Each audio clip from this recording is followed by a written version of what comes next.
Good morning and welcome to the 2026 All Things UTV Clash at the Crossbar Ranch. The Ultra 4 USA Series rolls into Davis, Oklahoma. The Crossbar Ranch offers some of the most rugged and thrilling trails in the country, making it the perfect backdrop for this action-packed event. This course has a little bit of everything to test an Ultra 4 car to its limits. I am Miles Hasselquist, live from the Big B studio, and this is Ultra 4 racing at its finest. We will be going live racing here very soon. We got a lot of great competitors out there today. We should have 20 cars taking off the line here in just a couple minutes.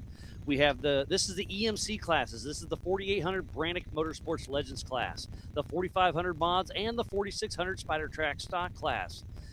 The stock class will run 2 laps. The 45s and 48s will run 3 laps. Each lap consists of 15 miles. They will take off one at a time every 30 seconds. This race is on adjusted time. So make sure you go to the Ultra 4 USA website. There's a link for the live timing and the live tracking. 2 separate things. Timing is right on your top right at the race line start finish. Tracking is where the car is out there. So you go to Racing Tracks, click the Crossbar map, go over next to menu, the 3 dashes, scroll down, 45 show all, 46 show all, 48 show all, and that'll show you all cars. I guess I'll do it with you. So, gotta refresh.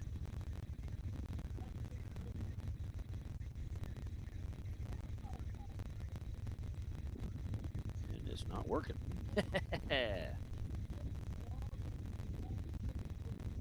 There we go. So you get in there, next to menu, those 3 tabs. Scroll down, 45, show all. 46, show all. 48, show all. 4600 has 4 cars. 4800 has 13 cars. 4500 has 3 cars. So we'll have 20 cars taking off here in about any second, really. And then at around noon, we'll do the Youth 170s right there in the Monster Energy short course. And then around 1 p.m., the 4400s, the Unlimited, the biggest and baddest names in our sport, will be taking off, battling Davis, Oklahoma. So we have 3 big races to go. Yesterday, we started qualifying and then went into UTV racing, and it was some of the best racing we've seen. In the Youth 1000, 3 seconds split first and second. In the stock UTV race, 4 seconds. And then in the open, I think it was a minute 10 or so. So it was some very tight racing after some really, really hard terrain. Just listening to the PCI race radio. They should be kicking off any moment. Green flag is out, and it drops off the line first. Is the 896 of Brian Trimp and Frankie J. out of Sault Ste. Marie, Michigan, with Shallow Pockets Racing and Trimp Racing Services, with a North Shore chassis, with a Billy Briggs Racing 408 with over 650 horsepower, Mickey Thompson tires, Steinjager, Max Garage, Ball Joint Eliminators, and Off-Road Anonymous. I was talking to Trimpy yesterday, and he is super excited. He just got his first pole ever, so he got an extra 7 points. Off the line next will be the 717 of Ryan Webb and Chris Branton out of Shreveport, Louisiana, with Kryptonite Racing. And that newer Liberty Mountain Fab chassis with a Kuntz LS7 with almost 700 horsepower. Kenda tires, Raceline wheels, down home meats, and Certified American. And now we got Tyler out by the hot pits. He's covering the Monster Energy short course, the hot pits, and the prairie. We'll have Jack down here at Rockface. Benji is at the Warren Waterfall. And then we also have the Brannick Boulders at Kelly's Cut. So next off the line, sitting really nice in points right now, is Jeff Martin and Brant Irwin, number 1470 out of Martinsville, Indiana, with Martin Racing. And that Miller Motorsports Pro chassis with an LS7 with almost 800 horsepower. Mickey Thompson tires, K-Man suspension, Method Race wheels, and Brannick Motorsports. Next off the line will be the 73 of Greg Neff and Eric Risco out of Denver, Colorado, with Neff Motorsports. In a Neff Motorsports chassis with an LS3 with over 500 horsepower, Sherpa equipment, Kenda tires, Raceline wheels, Warren Racing, and Yukon gear and axle. And that is Scott Farley on screen after his win yesterday. No, that is Greg Neff, sorry. Greg Neff just taking off. Scott Farley, who's taking off next after his first win ever racing a UTV. So it's Scott Farley and his brother Michael, the number 4824 out of Irving, Texas, with Farley Motorsports and that Tribe 16 chassis with a Grom Racing 427 with almost 800 horsepower. Maxxis Tires, Maradyne Fans, Radflow, and Brannick Motorsports.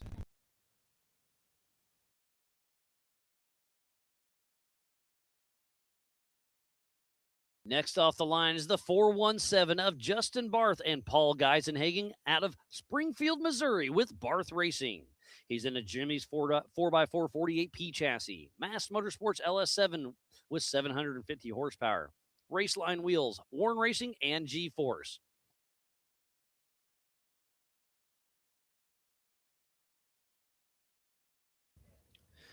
Next off the line is number 17 of Jesse Oliver and Randy Cole out of White Lake, Michigan with Oliver Racing. He's in a newer Miller Motorsports chassis with a Mass Motors LS408 with 650 horsepower. Mickey Thompson Tires, Ironman Off-Road, and Raceline, and Brannick Motorsports. We'll also see his old car racing here in just a little bit.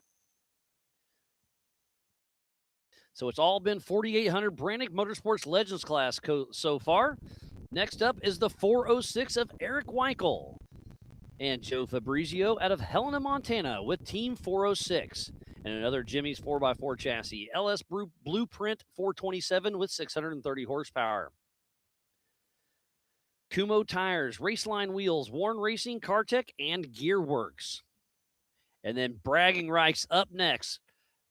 Pole position in the 4600 Spider Track stock class, doing extremely well out there. It's the 326 of Corey Day and Jonathan Terhune out of Uniondale, Indiana with Day Racing.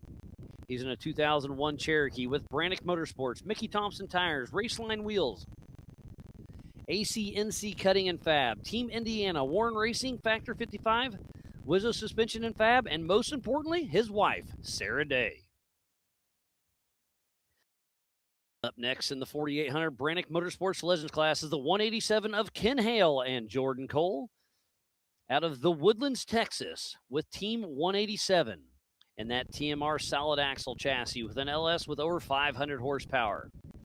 Holly Off-Road, Raceline Wheels, Mickey Thompson, Warren Racing, and ADS.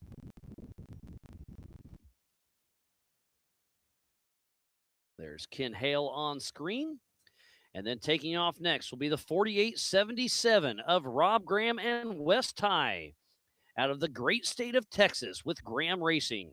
He's in a Jimmy's 4x4 chassis, Yokohama Tires, Baja Designs, Method Race Wheels, Sharky's 4x4, Warren Racing, and AccuAir.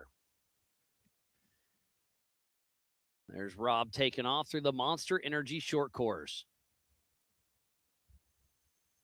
And first in the 4,500 modified class, all the way from South Africa, Andreas Nortier and Dion Berger with DNA Off-Road and Cody St. Clair's old Tribe 16 chassis with an LS with almost 500 horsepower, the ARC Captain Welding, Rugged Radios, and himself.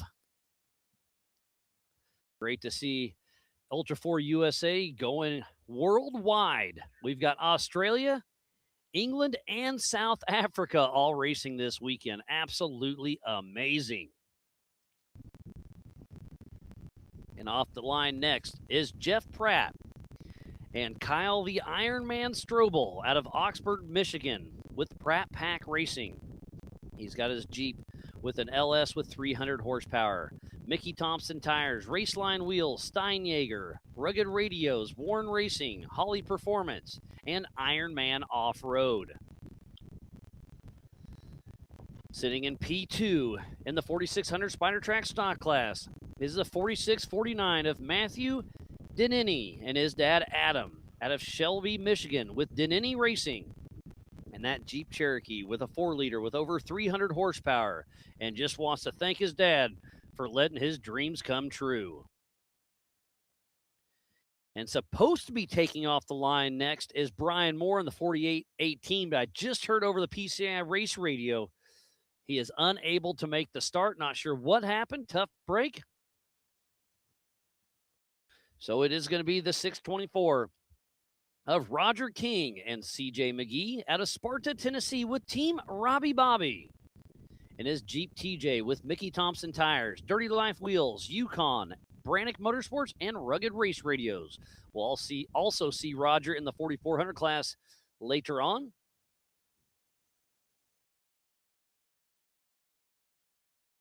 Off the line next is the 4527 of Corey Casburn and his fiancee Jennifer out of Lafayette, Louisiana with Let's Go Racing.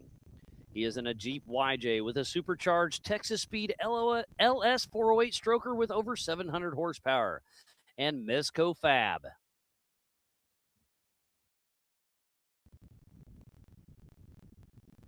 Another 4600 Spider Track stock competitor is Chris Mefford and JD Tilley out of Get, Kentucky with KB Racing. He's in a 1990 Jeep with 160 horsepower, but still getting it done. Hollerwood Off-Road Park and Baker's Auto Salvage. I love the stock class. They come out here and they are ready to party. And I know Josh had a mechanical. Obviously, he got it running. So the 1313 of Josh Hacker and Tom Biddle out of Austin, Texas with SS Racing. TMR chassis, Mass Motors LS 408 stroker with over 700 horsepower.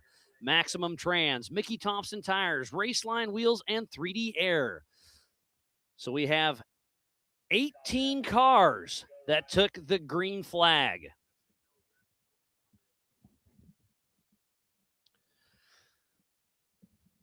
So again, this is the EMC classes, the Everyman Challenge. So I'll go through each class. So the 4500 modified class, you can have 2.5 shocks per corner, limited to 14 inches of travel. You have to have mechanical steering, front-mounted engine, but unlimited horsepower. Maximum of a 37-inch DOT tire. And what's a DOT tire? That's what I have on my Jeep. You have on your truck. Department of Transportation. They are street legal tires in this entire class. We also have the 4600 Spider Track stock class. You have to have a stock OEM frame. Wheelbase must stay within 3 inches. Factory engine, but may be replaced with any available engine in the same year, make, and model. Factory transmission. Single 2.5 shock per corner, limited to 14 inches of travel. Factory style suspension like leaf spring, coil spring, TTB, etc. And mechanical steering. And then the big dogs of the class. The 4800 Brannick Motorsports Legends class. Front or rear mounted engine, but unlimited horsepower. Vehicle must contain 2 seats side by side. Single shock per corner. Only solid axles are allowed. Maximum of a 37-inch DOT tire. There's a lot of new specific cars built for this class, but it's actually designed for, it started for an older 4400 car that's still competitive, maybe not at the 4400 level, but can still go out there and have some fun.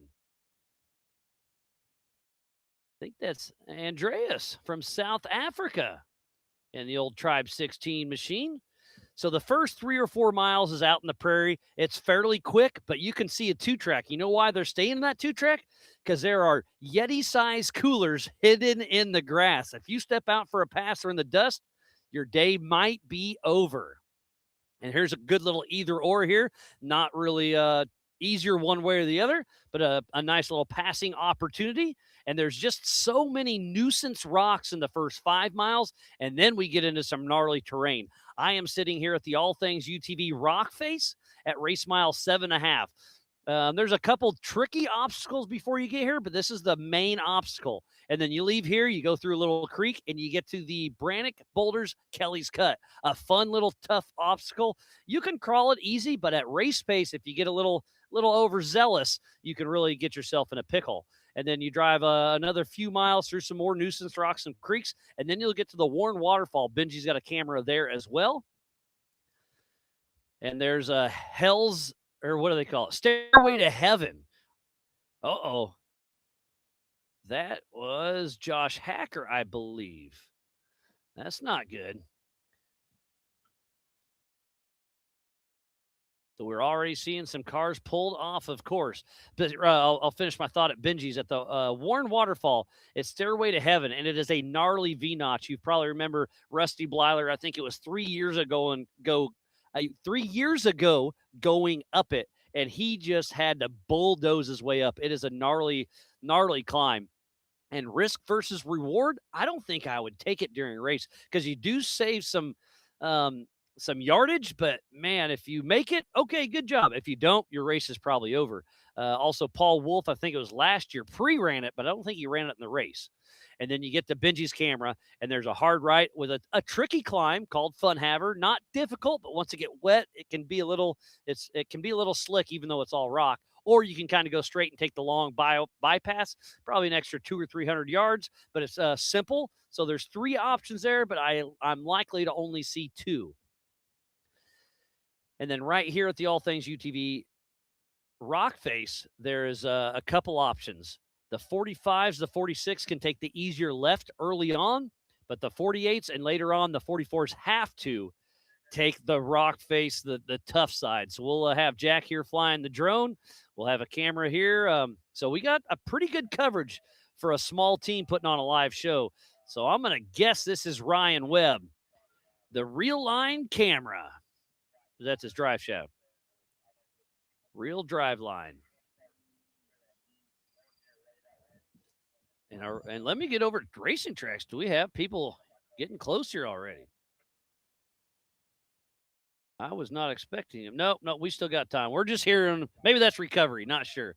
Because we have Ryan Webb, who we're riding along with right now out front. What happened to Brian Trimp? Maybe he's just right in the mix, bouncing. Oh, there he goes. They were on top of each other. So I do believe Brian Trimp is still out in the lead, but here's Ryan Webb riding on board. And that we're at race mile 6 right here. So again, go to Ultra 4 USA, the the Ultra 4 website, Ultra 4 USA website. And we have a live timing and a live tracking app. And I forgot to pull up YouTube, so let me get on here. Hey, first thing, maybe it knows I like going racing. So I'll try to monitor the chat a little bit. Looks like Chris Brander's tuned in. You pay. Shadow Gaming. Casey Shearer. We're having an awesome day, brother. Thanks for checking us out. Turbulence Off-Road. Hailbound Off-Road. And we got a lot of Andreas Nortier fans checking us out. All the way from South Africa. There was Roger King, and now that's Matthew Denini. Watching too many screens now, because I'll just give you a little behind the scenes that the YouTube's got about a 20 to 30 second delay. So when I'm watching my iPad, that's already happened. So I got to watch my computer that's live. So we got a lot of moving parts, but I tell you what, make sure you have multiple screens pulled up. Obviously YouTube to watch it, and then racing tracks and live scoring. The scoring is just at the race line start finish. But racing tracks is working pretty good, especially with the new technology with Starlinks. We've got 4 Starlinks running the show today. Is that right? 5 Starlinks running out here. No, 6. We had a couple extras.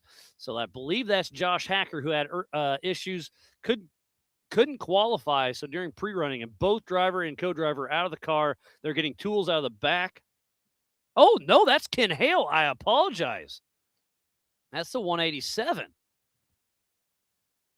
So that's Ken Hale and Jordan Cole. So they're looking at front steering, it looks like. That's a hydraulic ram. So Ken Hale got a spare tire off as well. So maybe they're trying to work on the jack. Not exactly sure. Man, Tyler, thank you, buddy. What a great, great shots we have. Man, these big cars make a lot more noise than UTVs because I can hear them. But they're not as close as I could hear the UTV yesterday. So once I heard the UTV, they were on us. But Brian Trimp, Ryan Webb, Scott Farley, 1, 2, 3, all within about a quarter mile of each other. Then we drop just a tick back to Jeff Martin. No, let's not even do that. The top 4 are worth all in a half a mile. So we are about less than 5 minutes away. Jack's got his goggles on, not burning the drone battery yet. But we're about to have some action here at the All Things UTV Rock Face. And if you're just tuning in, this is the 2026 All Things UTV Clash at the Crossbar Ranch in Davis, Oklahoma. And the tracking may be lagging because I think I just heard Brian Tremp come around. We'll see. Jack's in the air, so we'll once we think we see it. Hey, Jack, give me a holler if you see somebody on your screen, buddy. Oh, full drone. I'm going to switch on you. We are at Rockface. I've got physical eyes on Brian Tremp and Frankie J. They came down here and pre-ran this last night. We did a little drag race in the Jeep. He beat me. So that is Brian Tremp. Full throttle assault up the steep, steep climb of Rockface. So our pole setter, Brian Tremp, still out front at race mile 7.5 of 15. I am sitting right at the halfway mark, about 5 miles as the crow flies from the start finish. Takes me about a half an hour in my Jeep. Remember, they took off one at a time every 30 seconds. So that means old Trippy's got a decent little lead now. I expected to see Ryan Webb by now, but on the tracker, it could be Jeff Martin.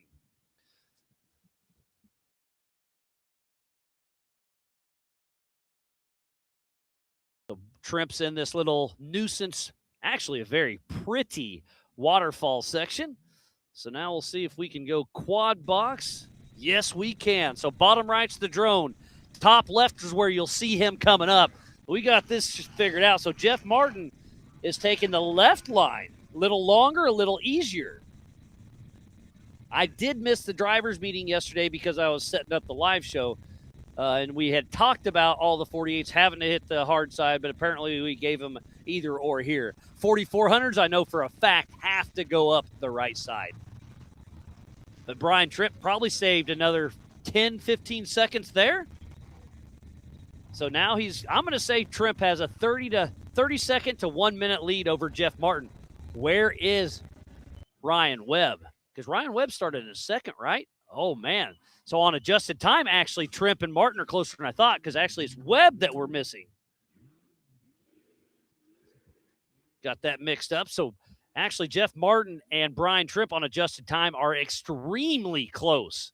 And then Ryan Webb has dropped off pace just a little bit.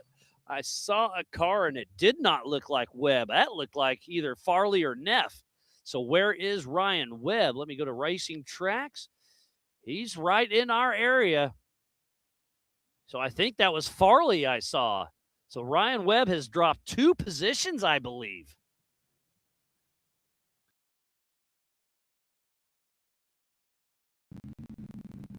And here we go. Here comes Jeff Martin up the Brannock Boulder Kelly Cut area.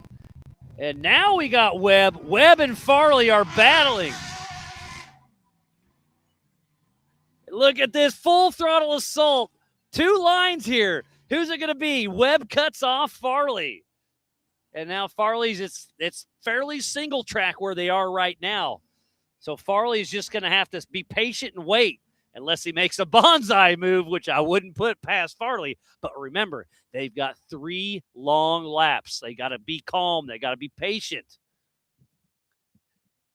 But so Webb has dropped 1 position, and Farley has, on adjusted time, he's sitting pretty. On adjusted time, it is, let me do this in my head. So adjusted time, it's going to be Tremp and Martin very close. And then it's going to be Farley, then Martin.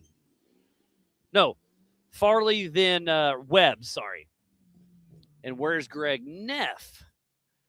Greg Neff, 73. He has dropped off a little bit. So we're actually going to be fairly quiet here for the next 5 or 10 minutes.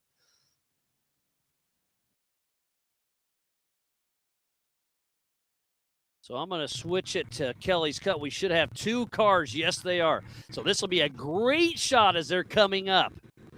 This is the Brannock Boulders Kelly's Cut. Kelly's one of the local Crossbar guys, and he cleared this thing out for spectators, for racing, for recovery. He worked his tail off to make this trail, and it is an amazing trail as it freezes. There we go. And you can see Webb cleaned his car off pretty good in that creek.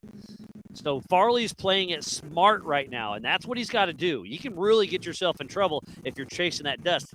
And I hope he remembers that Webb started in second place.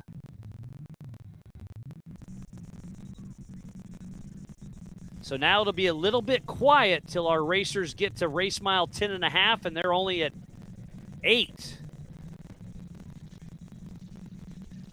Well, we are not.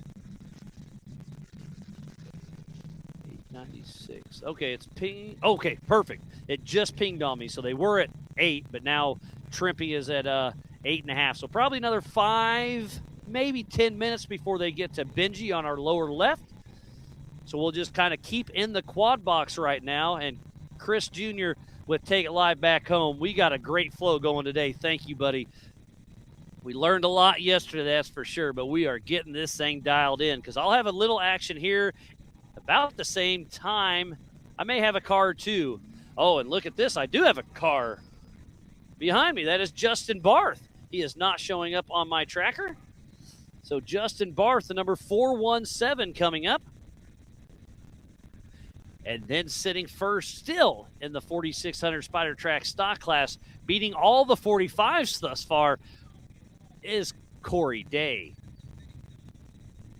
And then it looks like Andreas Nortier is still in the lead for the 4500 modified class. And I have been ignoring my phone. My watch is buzzing.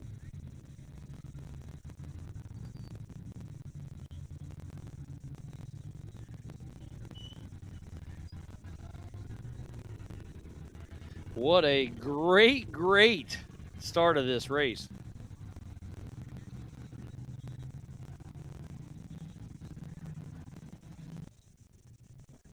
All right, didn't miss too much. Sweet. Whew, that was a wild start. Uh-oh, that's my camera at Kelly's Cut that just dropped.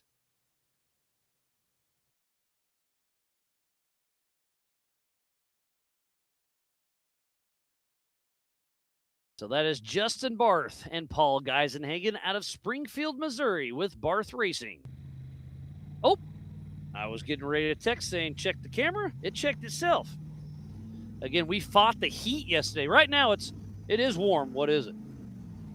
It's already 80 degrees, but it hovered at 96 degrees for most of the afternoon. So I don't have Weichel on my tracker either, but I've got him on my eyeballs right behind me.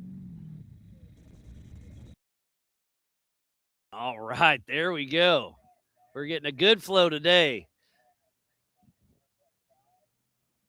So that is Eric Weichel out of Helena, Montana, who just raced the first Joker race a few weeks ago.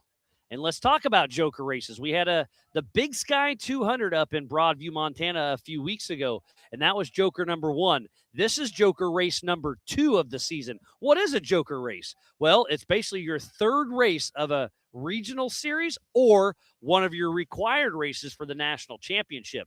You could race Montana, you could race Oklahoma. You can race both. We're only going to use your best finish. So some people opted to just take their chances, run one of them.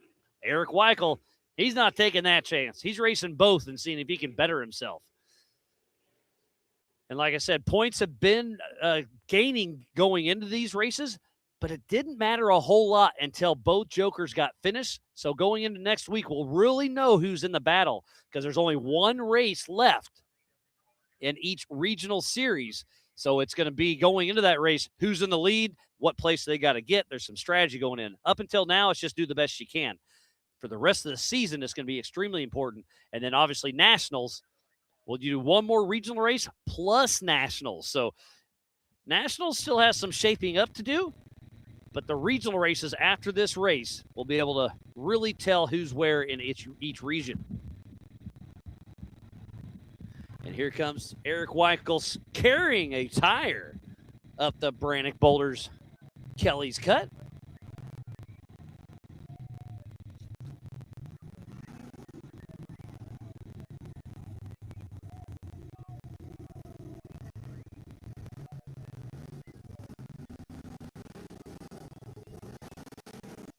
I just got a An update over the PCI race radio. 13-13, Josh Hacker out of the race.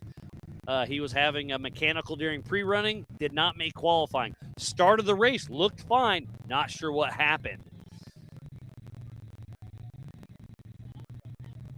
187, Ken Hale is still working on the car.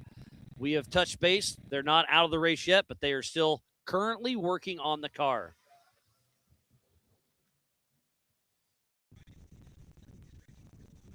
And Kelly's cut camera keeps dropping in and out. That's not a good start of the day. And now we got a car. And Jack is on his way trying to chase down old Greg Neff, the number 73 out of Denver, Colorado, with Neff Motorsports. And now we got to keep an eye on the bottom left screen because we will have action with Benji at the Warren Waterfall here very soon.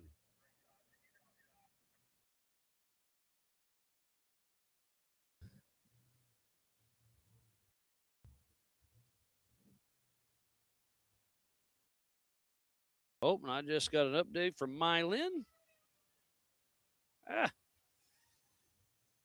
From Tom Biddle, 13-13, catastrophic front suspension loss. Hate to hear that for them. Josh Hacker and Tom Biddle, some fierce competitors, but a catastrophic loss, front suspension. Thank you, Mylin. Mylene. I always get that wrong. I apologize, but thanks for the heads up. Oh, and we got our first competitor in the 4600 Spider Track stock class, and it's none other than Corey Day. And it's usually Jonathan Terhune, but now I'm thinking about it, I haven't seen him yet this weekend. So I'm going to guess it's Adam Kennett. But whoever it is has a race suit and a helmet on. So you can't tell. So if anybody's listening and knows who's riding with Corey, let me know.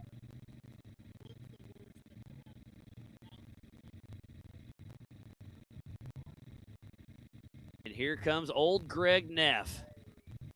And I want to go to Quad Box because I am anticipating seeing some action at Oh, my. Look at that. I'm getting good at this. Watching the tracker.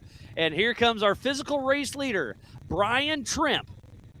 Still out front, watching the car, you know, and this is Fun Haver. You can go straight and through the waterfall a little longer, but this is the preferred line. But you have to be full throttle. Oh, Benji's getting a little roost. There is action everywhere.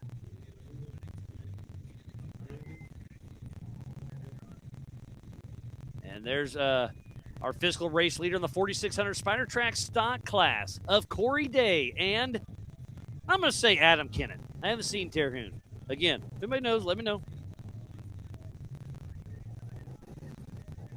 Oh, it is Terhune. Perfect.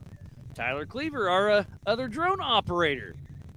So Terhune is here. He just hadn't came and say hi to me yet. That's rude, buddy. It's been busy for all of us.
Sorry about that. Something techie on the back end just dropped out.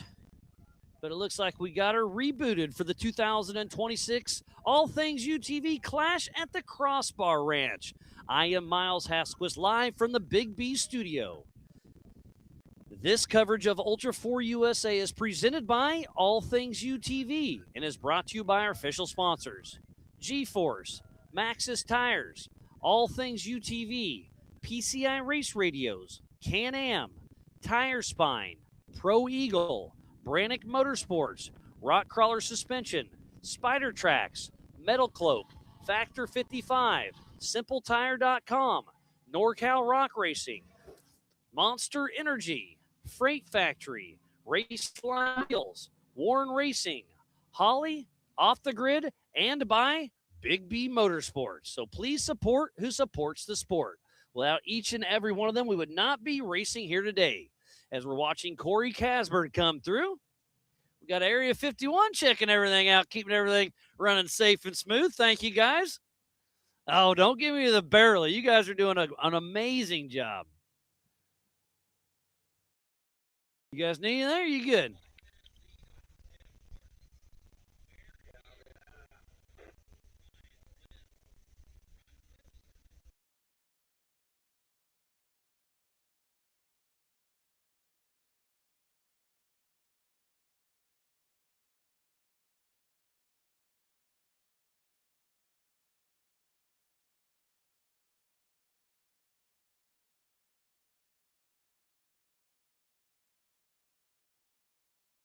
So Corey Casburn making his way through, is catching up with Area 51 guys. They've been helping us out here.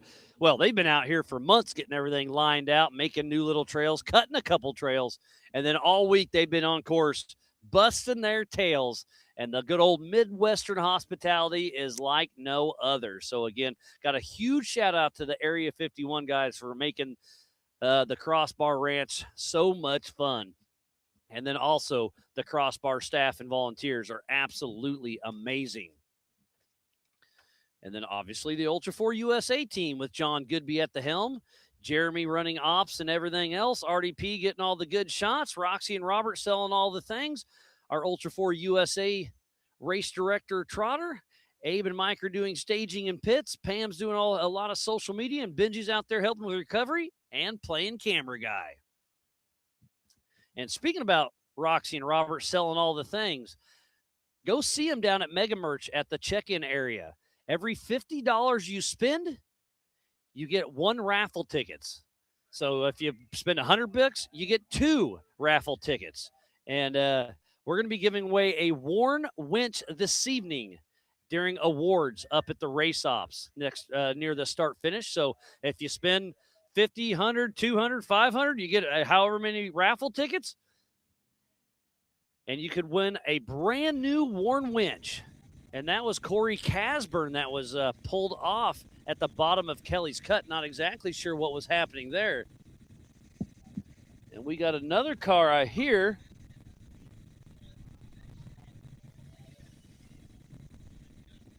Oh, that's just a spectator with a cool car. I heard some horsepower. Let me get back on racing tracks. I don't see anybody, but I see a lot of red. Ken Hale stopped.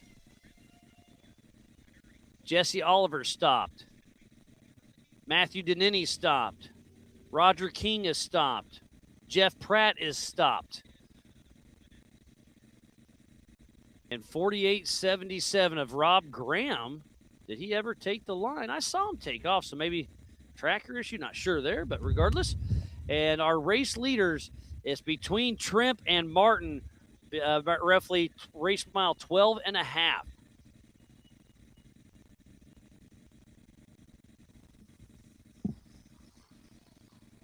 Oh, and I was just talking about Rob Graham. I have physical eyes, so his tracker is at the start line. I'll promise you that is incorrect. He is at race mile 7.5, making up the All Things UTV rock face. And the spectators are already starting to come in.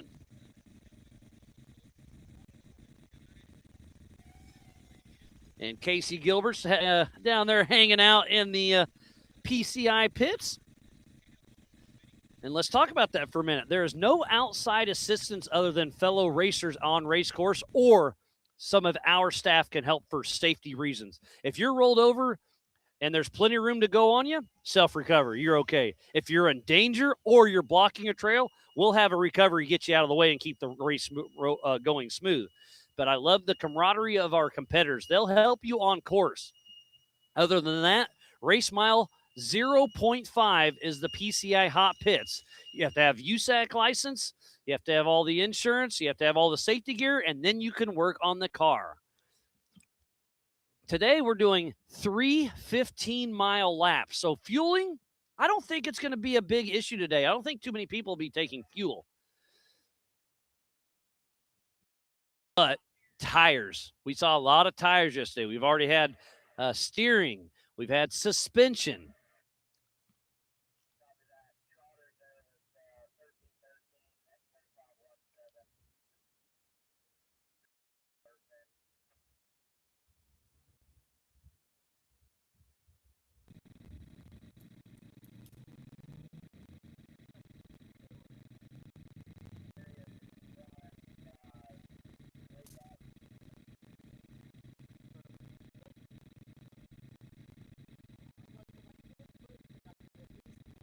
And Ryan Webb, I'm looking, is stopped at race mile 11. Oh, we should have somebody in the short course. We should be seeing some dust. I believe it's going to be old Trimpy. And Frankie J.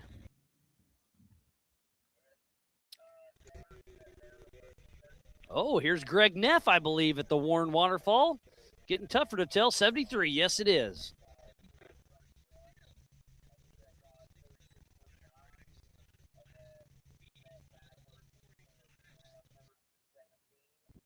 Oh, now it's updating. It could be Jeff Martin or Brian Trimp at the race line start finish.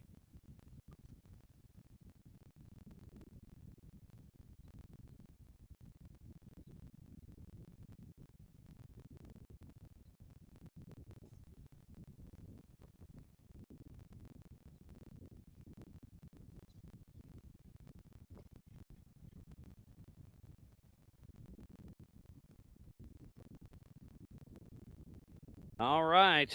And Casey Gilbert saying Trimp first through, Martin 1 minute back. Maybe they already let me look at timing. Maybe I don't have good internet on my iPad. There it did. I had to hit refresh. So Jeff Martin. So Trimp is through first. Jeff Martin is a minute back, but on adjusted time, Jeff Martin is 7.8 seconds ahead of Trimp on adjusted time because he started a little ways back. Where did he start? Martin started in third position, so he's got 1 minute of adjusted time. So it's one. Man, you're pretty good. Martin is in the pits with 2 flat tires, so that's going to put Trimpy back. Thank you, Casey, for the updates.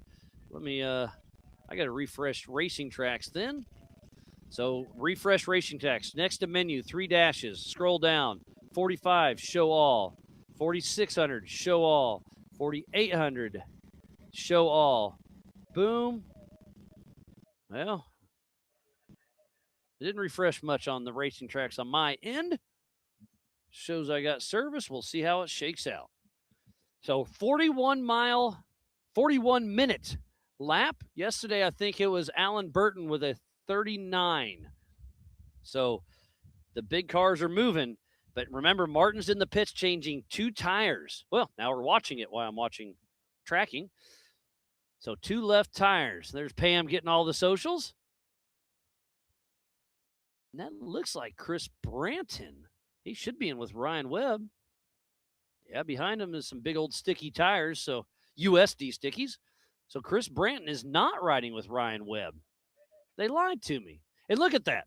They are not teammates. They're just buddies. And it's all hands on deck making sure he gets out there and going. And talking about the PCI pits, it is 25 miles an hour once you enter and until you exit. There's 2 flags at the start, 2 flags at the finish. And now it's Scott Farley across the line. He is 2 minutes back behind Trimp and 2:10 behind Martin. But remember, Martin's still in the pits, so as long as Farley can keep moving, he's doing good. Oh, Justin Myron's texting me.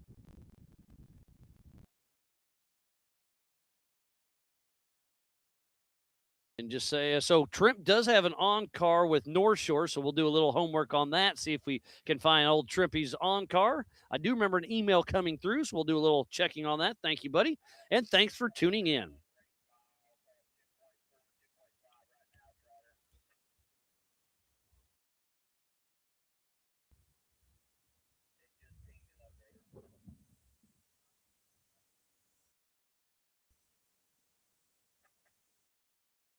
Catching up on some text.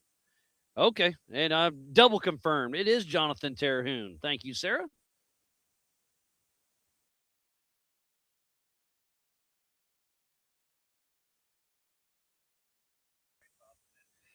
So Farley is physical second, but Martin got out of the pits and on his bumper. Casey Gilbert's my hot pits reporter, and I'm only saying that because he's in the hot pits.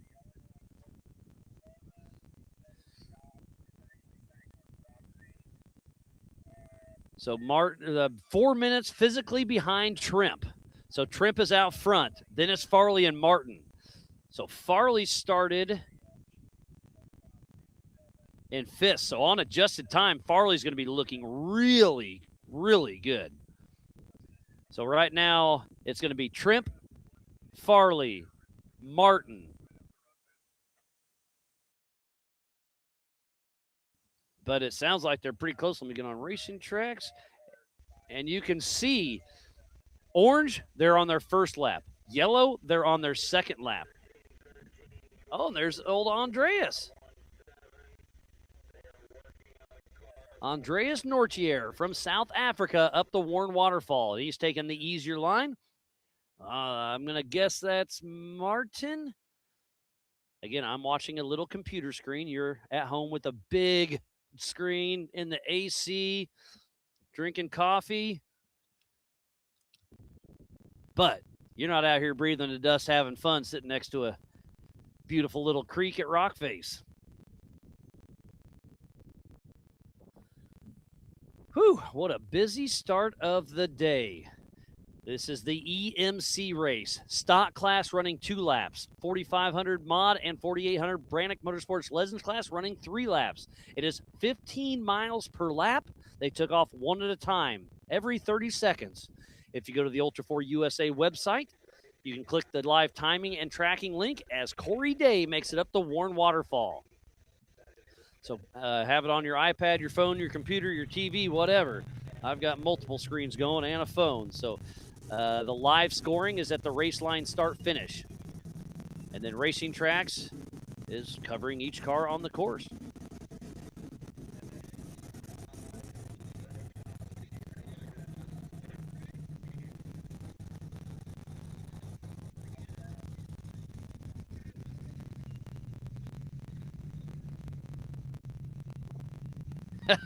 And Chip is still in bed. I'm not singing to you either, buddy. But enjoy sleeping in. Pam's updating me. Jeff Martin came into the pits, flat tires, and back out. Thank you, Pam.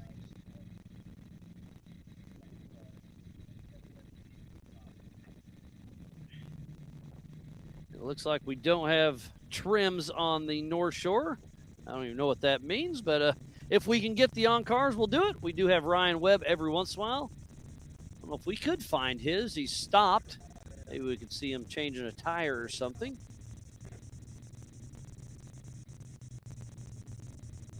I don't see Trimpy on my Racing Tracks. Oh, I do. He just did not change yellow. I'm going to test.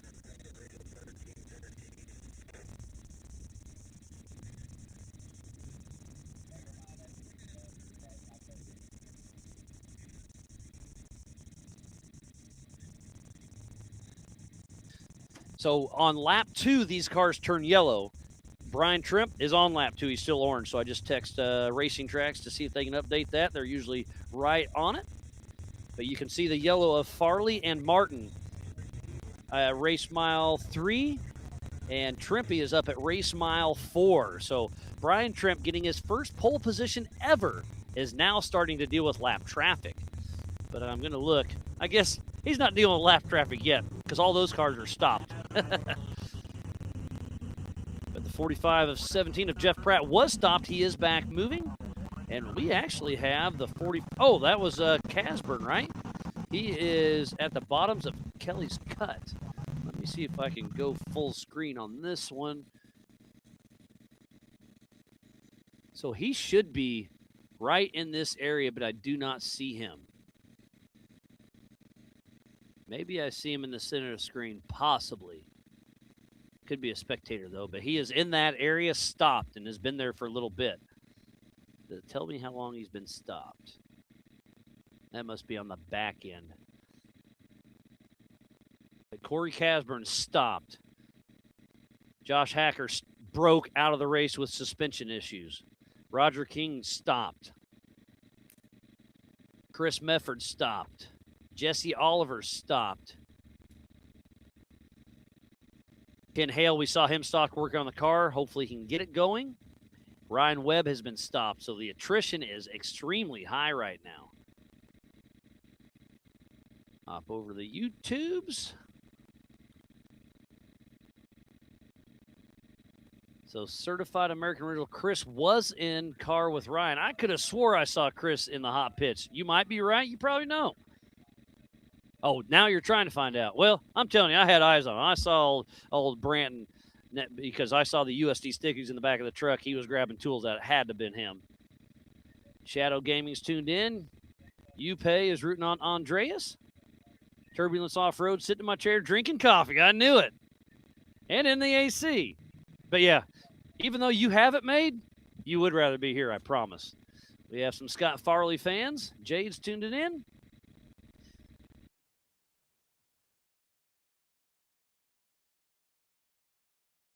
Tier 1.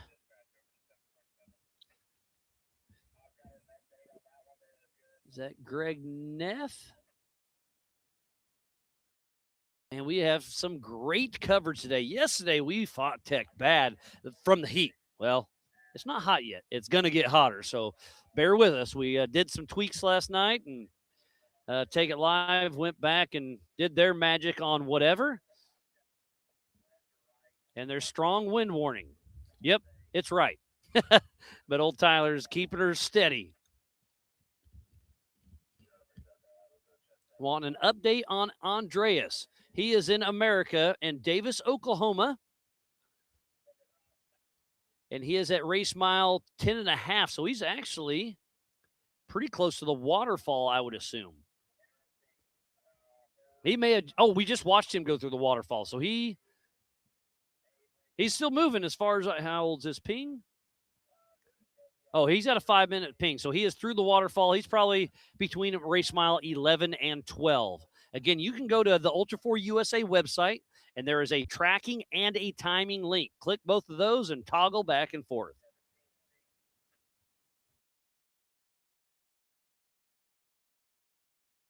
Jesse Oliver car submerged, missing in a mud hole. Whoa. So Jesse Oliver buried his car. Here we go. This is physical race leader of Brian Trimp and Frankie J.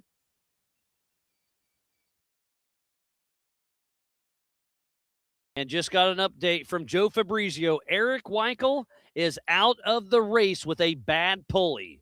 So I hate to hear your luck.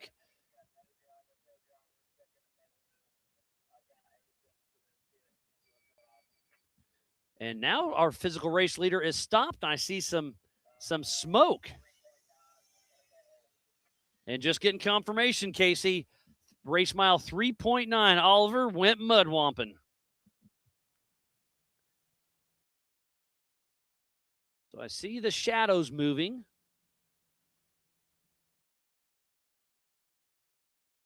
Are they getting out of the car or not? Where is he?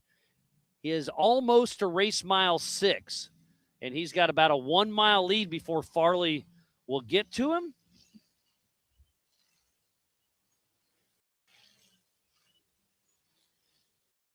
So I have Jeff Pratt behind me, I believe. These cars are muddy. The UTV's tore it up for him. So I think some of the UTV racers owe these guys a car wash.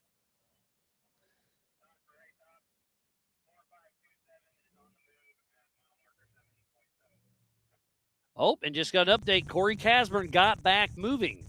Oh, here's Rob Graham. Haven't seen him for a little bit. He's in the Warren Waterfall. There's some of our recovery crew on the left. Got a nice easy up, watching the action. Uh-oh. Helmet off. Trimp does not look happy. What a bummer. That is our physical race leader. And you could see the disappointment in his face. Brian Trimp, helmet off and disappointed.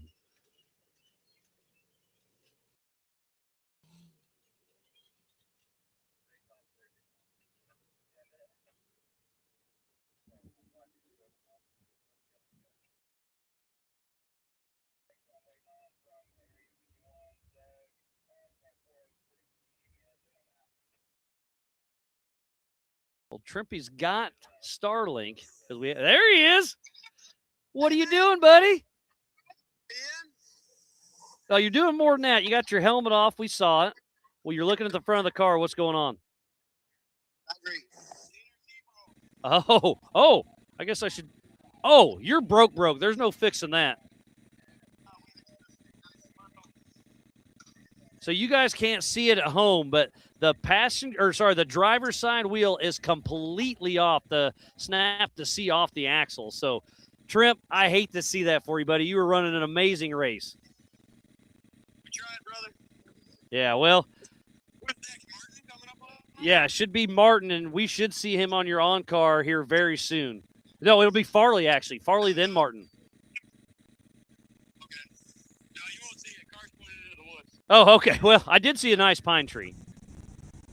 All right. Well, hey, I just wanted to call and get an update, and you gave me the wrong update, but thank you for it. And again, congratulations on setting the pole, and I hate to see anybody drop out. It is what it is, brother. All right, buddy. Yes, there are. All right. Well, if you're getting cold, you can make a fire out there. All right. All right, buddy. Well, tough break. Yeah. All right, later, buddy. So that was Brian Trimp. I can't make a phone call, but I can FaceTime. I don't know what's going on, Eli. But anyways, Brian Trimp, physical race leader, left front knuckle completely ripped off the car. I don't know how they're going to get that out of the woods. So, man, we have some attrition. And now Trippy's onboard is worthless because he's pointing at the trees and he can't move it. So we will have Farley and Martin passing for the physical lead. Trimp is out of the race, as well as Weichel and Hacker.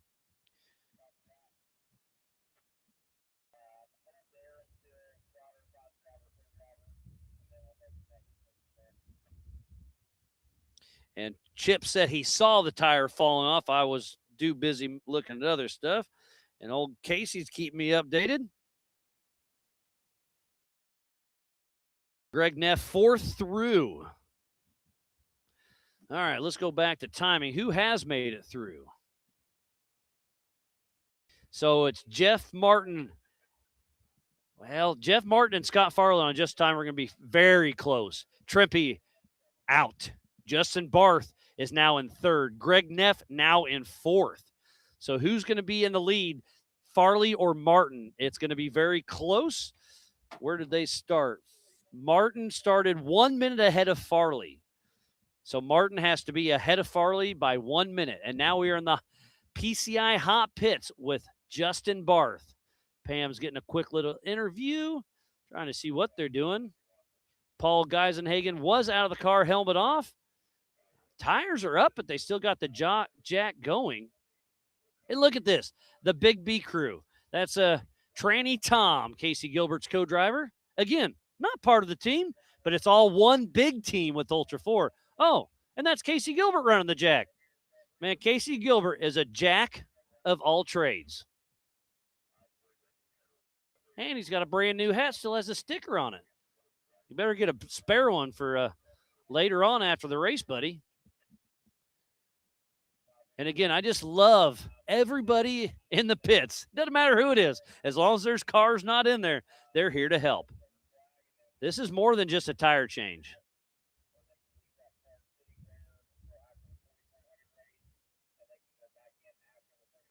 So they're pulling the wheel.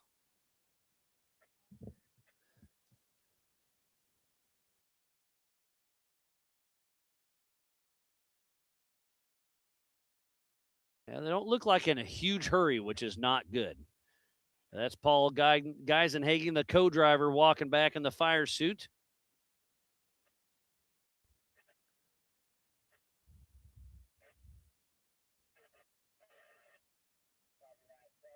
And we're landing real quick and switching batteries. Thank you, Tyler.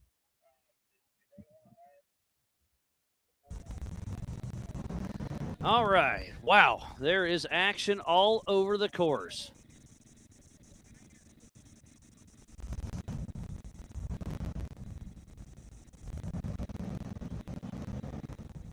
Oh, Certified American Original saying if you saw Chris getting tools, he ran there. Okay, I don't know. It could have been me mistaken. Not sure. Is what it is. But thanks for keeping me honest. So we only have 5 cars on the lead lap right now, and one is broke. That is Brian Trimpy. So let's go back to racing tracks. So now it is Scott Farley. We should have Scott Farley through here in the next few minutes. So on racing tracks, Scott Farley is our new leader. Then it's Jeff Martin. And then Greg Neff. And we know Justin Barth, I don't see him on tracking, but we know he's in the pits. Where's the 326? There he is. Race mile 12.5 for 4,600 liter. Ooh, and Andreas is about to click off lap number 1. And I hear somebody not sounding healthy. Oh, it's a Cherokee. I was expecting it was Farley. Oh, is that Farley's old car, maybe? 46. That's Chris Mefford. Can't remember who bought Farley's old Cherokee, but it was white. But Chris Mefford making his way. This is his first ever Ultra 4 USA race, so great to see him still plugging away. Remember, this is a 3-lap race for 4,800 and 4,500, but only 2 laps for the 4,600 Spider Track stock class. So Andreas is about to click off his first lap. He's got 2 more to go. Right behind him is Corey Day getting ready to click off his first lap. That'll be halfway through his race. And we have definitely seen some tire issues. And speaking about tires, go to simpletire.com. Use the discount code SimpleTire Ultra 4, get 10% off for the same DOT tires they're racing on today. And why is it called Simple Tire? Because it's simple. Get on there, click what you want. They've got lawnmowers, motorcycles, Jeep, big truck, a little bit of everything. They've got a 10% off discount code. Simple Tire, Ultra 4. One word, lowercase, 10% off your entire order. And here comes our physical race leader of Scott Farley. And he looks smooth, looks fast. Jack's going to turn around and go catch him. Scott Farley winning the UTV race, but look at this. Jeff Martin hot on his heels. So that means Martin has to pass Scott Farley and put a minute on him. So Farley's got about a minute 20 lead on adjusted time.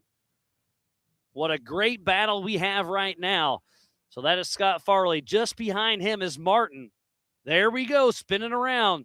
That shows you how close they are physically, about 20 seconds. But on adjusted time, it's a minute and 20 seconds.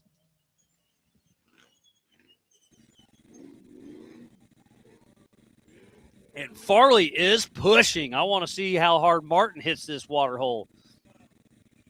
Brant Irwin and Jeff Martin hit it just as hard. We got a dogfight on our hands right now. This is going to be a great race to the finish. But to finish first you must finish. Right, Trimpy? And I can say that because we're friends. I like giving all my I'm buddies with all the racers. There's a few new ones I don't know very well, but I absolutely love this sport. I've been around it a long time. So we give each other a hard time. Don't you do that to your buddies? All right. Lundy is on it today. There's Scott Farley at the Brannock Boulders Kelly's Cut section. Right behind him will be Jeff Martin.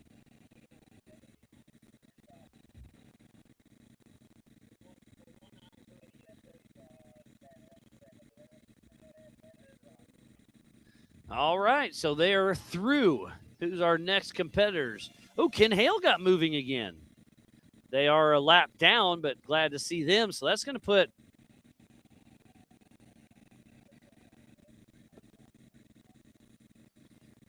let me go back to timing. So Andreas should have came through. There we go, just updated. So Andreas Nortier, first in class, 6th overall. Ryan Webb, 6th in class, 7th overall. And then we should have Corey Day soon. Yeah, Corey Day is in the Monster Energy short course. Now I've been ignoring my phone. Ryan Webb is moving again. Thank you, Washburn. He was moving, but now I see him stopped.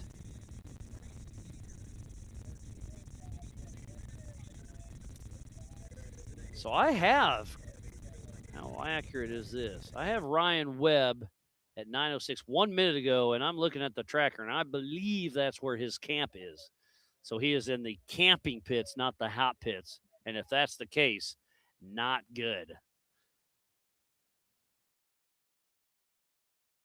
And that is Corey Day. That's our physical leader in the 4,600 Spider Track stock class. Just exiting the Monster Energy short course. He'll pop right back in and grab the white flag for Corey Day. And Jonathan Terhune.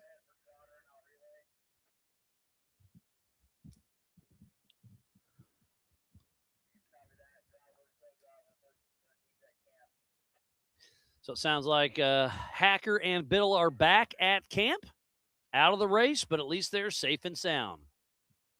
Still waiting to hear about Jesse Oliver if he's going to get recovered or what, but it's stuck in a mud hole. And Casey Gilbert said all you can see is the top of his car. He zigged when he should have zagged, it sounds like.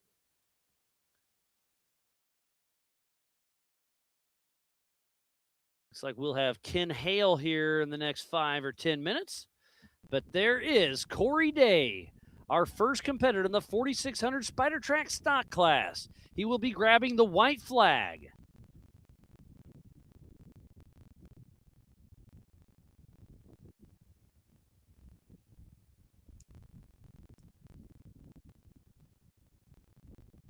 I said that. I don't see him. Did he come through and we missed him? Oh, there he is. So we did miss him. There is Corey Day out for his second and final lap in the 4600 Spider Track stock class. 8th overall, first in class. But we know Ryan Webb has stopped. Justin Barthel was in the pits for a while. Trimp is out, so he could be 5th overall. We'll see. Race is far from over.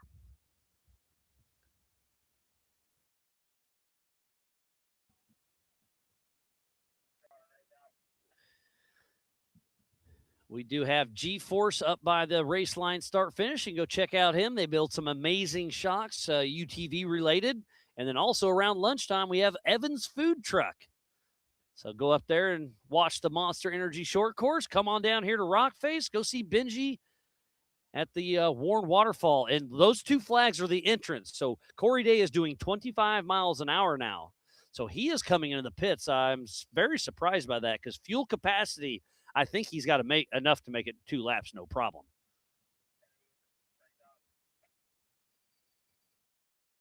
And there is Justin Barr still stopped in the pits, and they don't look too excited. So there is Adam Kennett, who did well in yesterday's UTV race. Looking like they're pulling the hood, so maybe it's running. Let's see if they just throw the hood on the ground.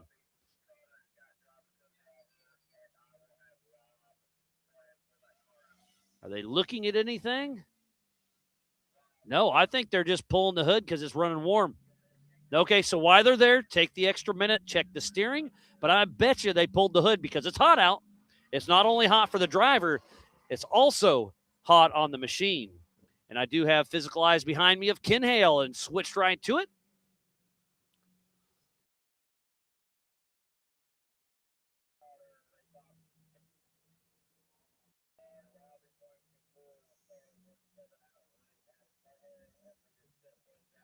And a certified American Original is confirming Ryan Webb is in the main camp pit. So tough break for him. They're out with a mechanical.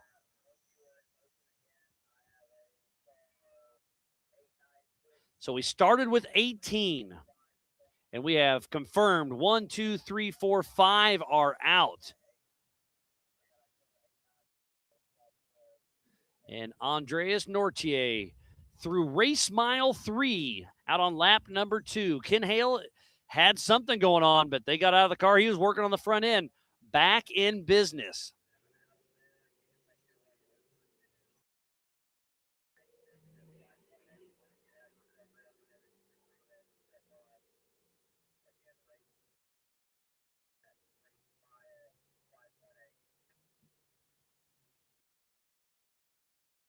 And Jeremy on race ops, whoever goes to recover Oliver, make sure they take a picture first. I want to see it. So relay that for me.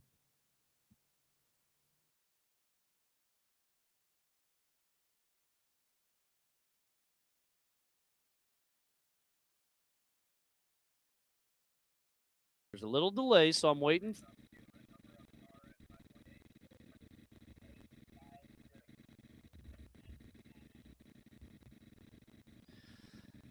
And here we go with Ken Hale up the Brannock Boulders Kelly's Cut area.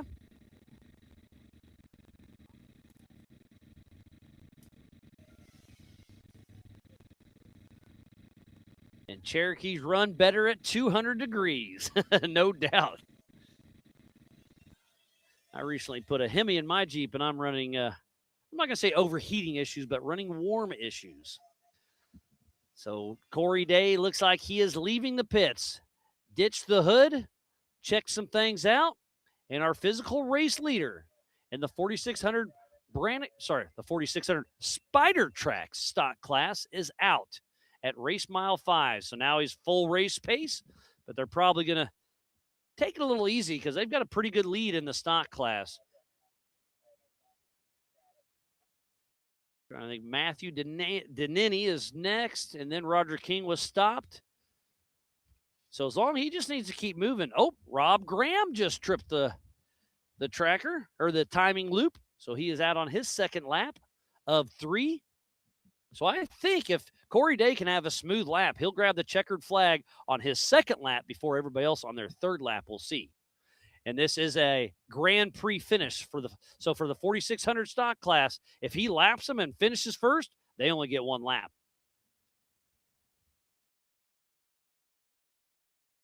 Let me get back on racing tracks.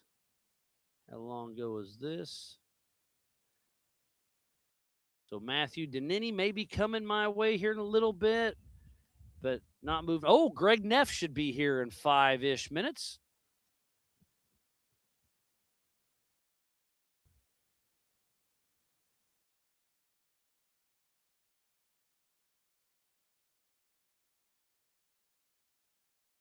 So Barth has a broken front shaft. I assume that's an axle shaft. That's why they pulled the wheel and they weren't in a hurry. And then Corey Day, loose steering, tighten it up, back out. So they did check the steering, tighten a couple things, remove the hood for cooling purposes. But think of this. The hood cover protects the engine, the air filter, and it's obviously Jesse Oliver thought this was a mud run, but it's a rock crawler. But there is deep mud holes out here, lots of water. So running the hood to keep it cool makes sense for cooling, but keeping the engine safe, the hood makes sense. So he took his gamble. We'll see how it plays out for him. But if anybody can take a Cherokee to the finish line, it's Corey Day.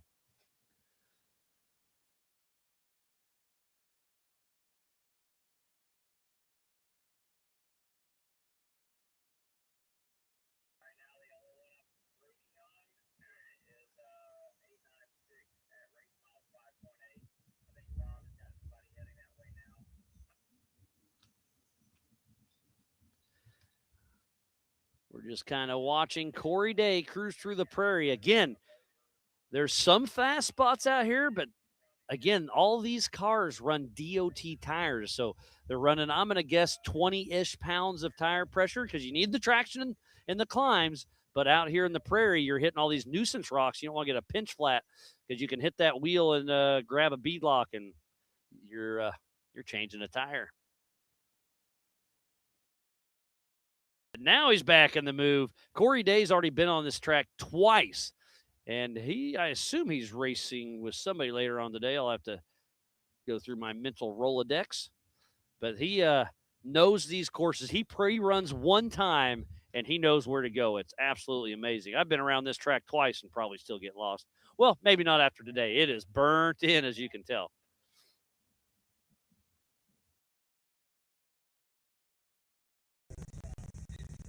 And here we go, Jeff Martin. Oh, so Farley is still ahead of Martin, but it's nose to tail. And Martin has to pass and put 1 minute on. So Farley is right where he wants to be with Martin behind him. He doesn't care if he's trying to pass. He doesn't care. As long as he's behind him, he's good to go.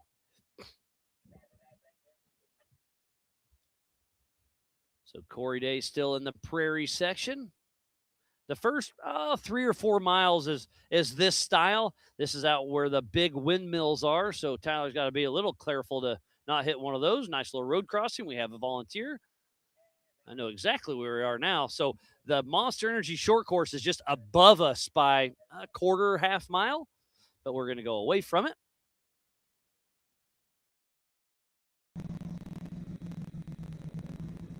Corey Day's heading back into the woods, so we'll get Tyler back.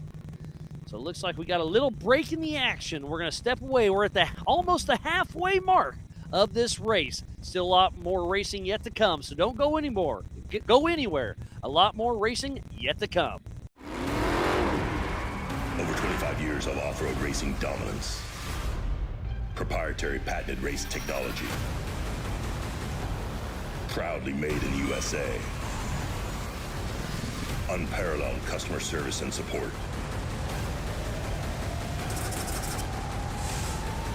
The choice of champions. King Shocks, the leader in off-road shock technology. We don't take these lightly. They're not practiced or anything like that. We're here to try to win. And you know, we're getting bigger car counts. It's a new track. It's a cool venue, and it's a different change of scenery. That's what Ultra 4 is. But then when the green flag drops, it's all out battle. Mad Max and Thunderdome.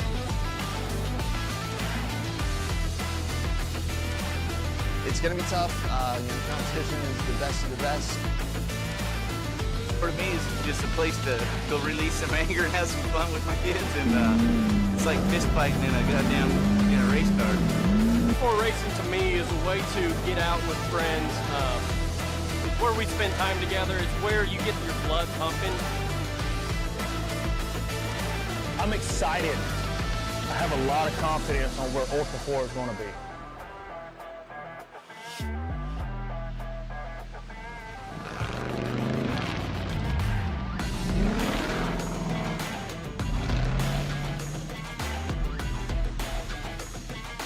Ultra 4 is awesome. It's so much fun because you're just wheel to wheel with the guy next to you, and especially in short course. And what an opportunity to be able to race side by side with like pro level drivers that have won K8 previously, OG drivers that have been in this for 10 plus years.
PCI Race Radio is the leader in off-road communications since 1972.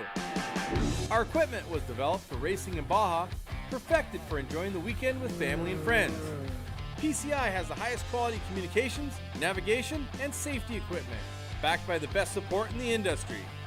Find us at hundreds of events each year, supporting our equipment on site and providing the PCI Weatherman Relay. See you in the desert.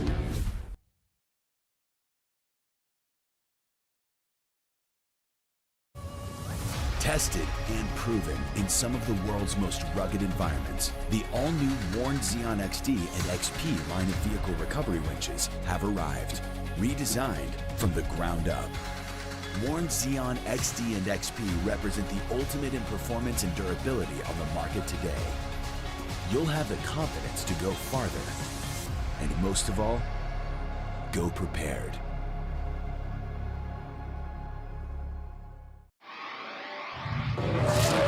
We've chased checkered flags through dust, rocks, mud, and worse. We've crowned champions, racked up wins in places where tires go to die. And we're still just getting started. From hammering at hammers to Baja bangers.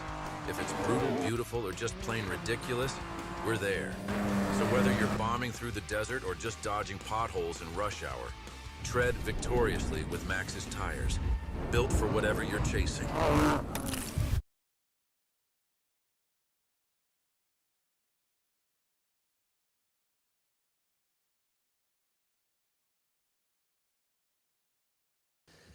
Welcome back to the 2026 All Things UTV Clash at the Crossbar Ranch in Davis, Oklahoma.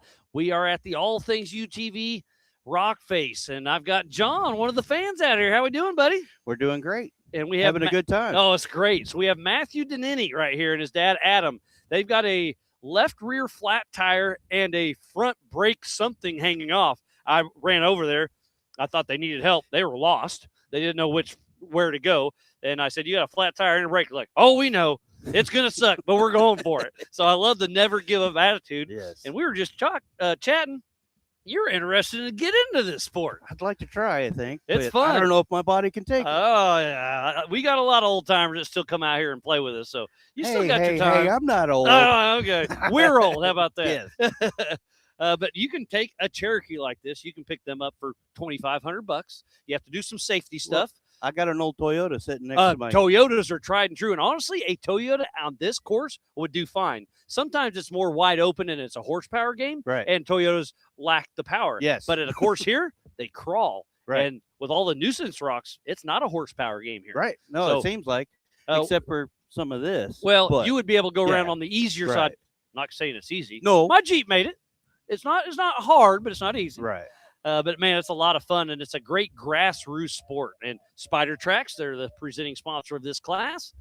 So they're out there going through the creek. They'll go up to the Brannock Motors or the Brannock Boulders at Kelly's Cut here in just a minute. Go through the creek, take a right. And, yeah, just a great entry to get in the sport. So what kind of Toyota? It's just like an old 87. Yeah, just a pickup then, Yeah, huh? just a pickup. So the 22 RE? It would be I would put the turbo in it. There you go. As long as from the same year, Yes. make, and model. And that's available. All right, in those. perfect. All right, so a turbo 22 RE. Right. That The would only- be fun. The biggest downside that I can think of is that it's independent front suspension, which Oh, isn't the a killer, IFS? but it's torsion bar. Yeah. And to keep it within the rules, I don't know how good that would work. Well, but maybe only we'll try. one way to find out. That's right.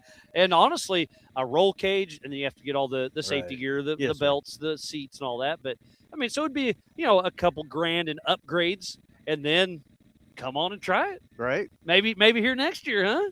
I don't know. And a lot of these guys still trail wheel them. I mean, Right. it's still a trail car. It just Right. has all the fancy stuff. Cool. Right. So where are you from? Waco, Texas. Waco. How far is that? About 4 hours. Okay, so not bad. No. I'm just south of Kansas City. It's 6 hours here. Right. So No, we saw the schedule and decided let's go up there. I've never been to this park.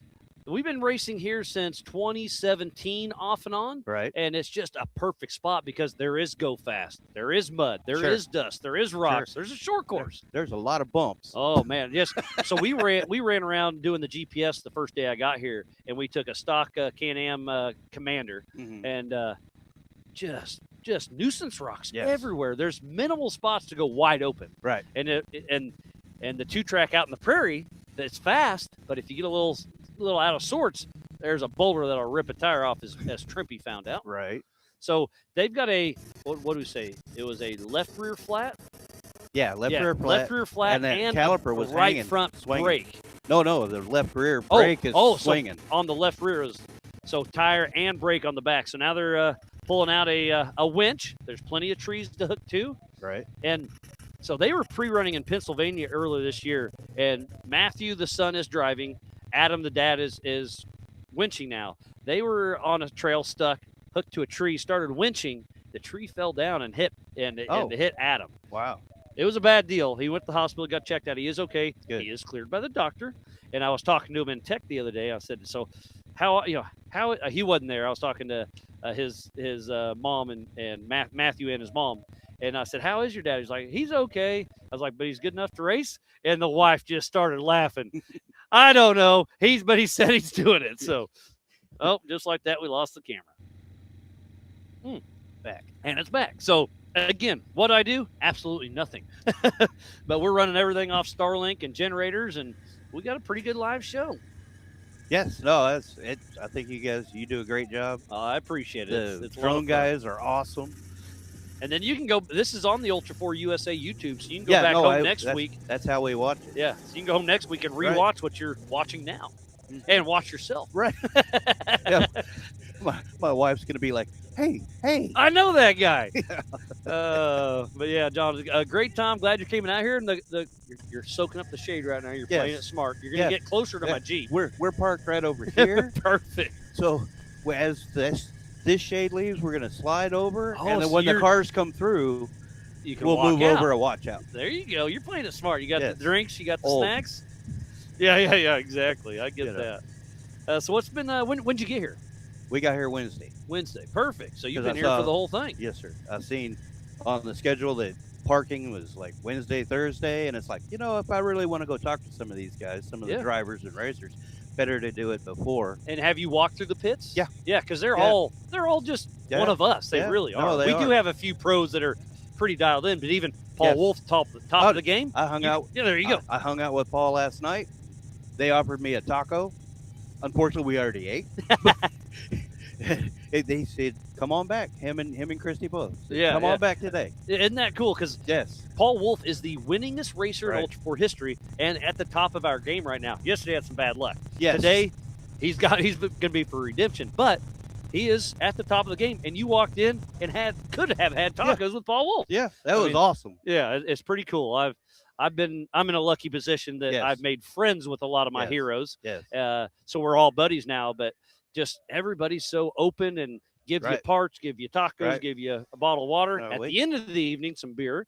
Because in my lifetime, I have had opportunities to meet several of my heroes, and most of the time was very disappointed. I've had two of those, Yes. and it's a bummer. And Yes. in my situation, I get to meet a lot of cool people, and if yourself, you come up, let's talk. Yeah. Because it is a bummer when you see somebody that's cool, and you're like, oh, Yeah, that's all he's- fake. He's huh? kind of a jerk. Yeah, yep. Mhm. So hopefully you don't think about that about me. No, yet. no, not at all.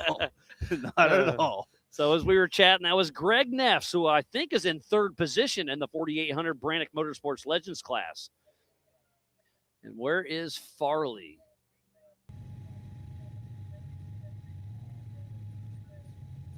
Oh, they just turned colors. They are out on their third and final Wow. lap. Okay. So Farley is still ahead. Let's go to this. Got an update. So Scott Farley and Jeff Martin. So Scott Farley's 53 seconds ahead of Martin. So it's less than a minute on one more lap. Oh, and there's Andreas. He'll be coming into this camera here shortly. Andreas Nortier from South Africa. How Wow. wild's that? So we Yeah. got Andreas from South Africa. We got Pip Justice from Australia, and then James from I can't remember England. Okay. Well, one of those. Well, I Yeah. saw an Australian flag. Yep, that's Pip on- Justice. They are proud. Yeah. Australians and Texans. Yes. You know they're from Yes. there because they got the flag. Yes. Yeah, and I don't know how that happened, but I'll take it. Yep. And that is the 46.99 of Chris Mefford. And now we're back in. There we go. So Matthew Denini was just in there and I believe backed out. Did we see that? Or did he make it up? I think he made it up. Okay, good. So this is. Oh, that was Andreas. So that was Andreas Nortiez. And then we should see Greg Neff. Let me get back on racing tracks. Greg Neff has already made it through. That's right. We just saw him. And then Andreas. And Matthew Denini, I think, is moving now. Yeah, he's in the creek. Perfect. So Matthew Denini, flat tire, no right rear brake. And what happens when you don't have a right rear brake? You probably lose all brakes. Not if you're smart and pinch that line. Yeah, get the vice grips out there and fold her over. Hopefully they Yeah, did that. There's plenty of times we've had to do that. Oh, yeah. Out wheeling. Yeah. When in doubt, figure it out. That's You know, right. We're all rednecks at heart. Amen, brother. Amen. You know. All right. So looks like we're going to be quiet in our area for a little bit. Benji's going to be quiet for a little bit. And we may get, hopefully Tyler can pick up. Oh, and Jeff Martin just pulls into the pits. Where's my phone? And look at this. I look at it. So Martin in pits, Farley physical in the lead with a flat tire. Martin broken knuckle bolt. Which one's got the flat tire? And Casey, which one's got the flat tire? Is Farley still moving? I see. Well, Farley just stopped. So now our two leaders, one's in the pit with a knuckle bolt that's broke, and that is Martin. And then Farley is stopped at race mile 1.3 with a possible flat tire. So, last lap, and now they're having issues. Yeah. Well, everybody I talked to running through the pits was saying this is going to be more about making it to the end. Yep. So the fast guys pushing hard, right, may not make it. Right. To finish first you must finish. And That's out here, correct. these cars are taking a beating. Oh, and now Farley shows moving. Yeah, he's back at 10.5, so it could have just been a blurb on racing tracks, but I believe Scott Farley. Yeah, I really don't envy your job, Miles. There's a lot going on for sure. I absolutely love it, but some days yes. I get tongue-tied and all that. But there's so many commentators and stuff that I grew up motorcycle drag racing. Okay. We've gone from 200 miles an hour to 2. Yeah. And now I want to play with this and maybe go 15. Mm-hmm. But anyways, I don't know where I was going with that. Oh, yeah, the commentators. Oh, yeah. I forgot too. Those jobs to just have the gift of gab and keep going. Yep. And all my notes. Yes. And the computers and Yes. the iPads. And seen you. I've seen on plenty of your live feeds that you're Oh yeah, I'm all over the place. So you keep up with Ultra 4 and King of the Hammers a little bit? This year we watched this last King of the Hammers. We watched it differently. We watched the live feed that you put up. Yep. Or that our team put up. That's correct. a big Yes. production. No. I apologize. No, to all the no. team. But a lot of people say, "Yeah, your show's great." I'm like, "Well, thank you, but it ain't just me. We got a great team." Right. But so I picked 3 different teams to watch that had live streams and stuff like that. Okay. Happened to be Paul Wolf's. Oh, that was awesome. I don't remember the guy's name, but their YouTube channels like Jason 518 or Ultra 4 Jones. Oh yeah, yep. Kevin Jones. Watch them, and then another team, Off Road Addiction, out of Oklahoma City. Yeah, Off Road Addiction. That is Justin Joseph. Don't get me to lying. I'm bad at names. Well, yeah. But anyways, we watched all 3 of those teams, And then had the main feed. yeah, up and as then well. we would go back and forth. And actually, we were out at Katemsi at K2 in Mason. Oh, that's fun. Doing our rock crawling thing, and everybody had TVs out. We were all up till 12, 1 o'clock, whatever it was. How wild. Yeah, because we were in California, Yes. so 2 hours. Yeah, that was. And they didn't finish till 9 or 10 hour time, Right. so that's midnight for you guys. Yeah, no, we were for a winner, for yes, one person. for one guy. And that was Randy Slauson, the only 4-time king. Right. But no, that was awesome. But that was a really cool. And that got you hooked, huh? That was a cool experience to watch that, because in years past we'd only watch like the live feed and stuff like that. And sometimes, just to be real blunt about it, it gets a little glitchy and it's a little frustrating. We're out in the middle sometimes. of nowhere, Yes. so Yes, service yes. is tough. Yeah. Oh, and there is physical P2. They said a knuckle bolt was broke, so now they got the car off. Hopefully they can fix it. I saw Brent Irwin, the co-driver, out of the car with no helmet. That usually means it's a longer fix than just throw it together. I'm assuming that's in the pits. Yeah, that's the PCI pits at race mile 0.5. Oh, okay. So that's the only place where you can have your crew help you. Right. That's why I was like, Yeah. hey. Yeah.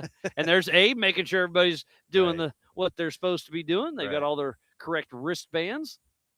And you could probably, not at this race, but at a future race, catch up with Paul Wolf or somebody. All you got to do is buy a USAC license. You get the correct wristband, and you could be right in there working on the car only if they need you. Right. But the awesome part about this is park in the middle. And if a car comes in, you just kind of walk over and say, you need anything? They'll say, we're good, or yeah. And now it's scramble, grab this, that. And I just love the camaraderie with our sport. Is one car comes in, doesn't matter if it's your competitor. They're going to come over to help you get back out there because they don't want to beat you on the course, not in the pits.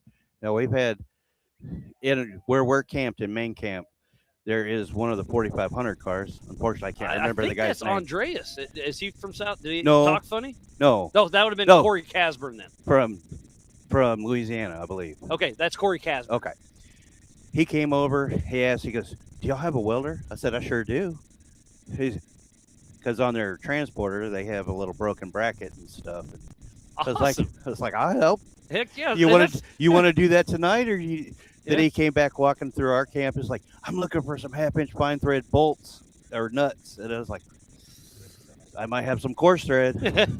He goes, well, you got that welder, right? Yeah, perfect. It's like, yeah, because it ain't worth going home over a couple of bolts. You know what the best nut is? A welded nut. That's right. If you need it there. Yes, sir. So getting up some updates. Casey Gilbert says 99% sure Farley is broke. And then Brent Irwin, co-driver for Martin. Jeff Martin and I are in the pits. Lost a knuckle kingpin, working to fix and get back out. So I'm texting him, get it fixed. Hurry up. Kissy winky face. Oh, all right. So we were waiting on that one.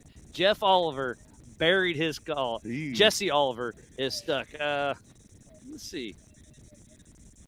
Download. Well, I'll just put it on my Facebook story thingy. Showing photos. So putting on my story, Jesse Oliver went mudwamping and is done. So that is Scott Farley driving backwards on course. He is off course.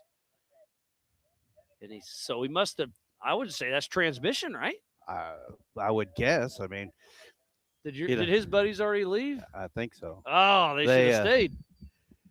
The only people I see doing that kind of stuff is Rory at Trailmater. Yeah. Let's drive backwards everywhere. So Farley, so that is his co-driver, basically being his eyeballs. Huh. So I'm going to say he's out of the race. So Scott Farley. So let's go back. Brian Tripp leading the race, lost a knuckle. Scott Farley leading the race, looks like he lost forward momentum. Jeff Martin kind of now in the lead with a knuckle out. So now who is it? Greg Neff. Where's he at? Where's old Greg? So Greg Neff will be coming through the waterfall shortly. If he can keep going. Oh, he's actually steering. So Farley's, I love it. Farley's just chilling, got his leg out, running the gas, and co-driver steering. And I believe that's his brother, Michael Farley. Oh, and here's Corey Day. This is physical race leader in the 4,600 Spider Track stock class. So he is 3/4 the way through his race. He is on his second and final lap. Man, what a wild day. The attrition is insane. Oliver out stuck. Webb had a mechanical. Tripp lost a knuckle. Weichel lost a pulley. Hacker had, what was his? Oh, he lost a front suspension. Catastrophe is the text I got. So whatever that means, not good. Catastrophic. There we go. Catastrophic. That's what I meant to say. Well, catastrophe works too. Okay, I guess you're right. It's similar. It means bad. Right. Right. That's usually a bad thing. Man. So what is going to happen? Are we going to have... Let me go back to scoring. So Scott Farley looks like he's out. Jeff Martin hopefully going to fix. Tripp out. Brian Moore never started. Justin Barth was in the pits. Greg Neff still moving. Ryan Webb out. Robert Graham, haven't seen him for a little bit. Jesse Oliver out. Weichel out. Ken Hale was still moving. It's going to be slow and steady today for the 4,800. The only one that has been pushing right now is Corey Day. Yeah. And from what I've watched, he always pushes. He always pushes. He works on his car. He co-drives for multiple people, so he knows the track extremely well, and he can drive a Cherokee like none other. Right. Yeah. No, I've seen him, watching him come through several different events, and it's cool.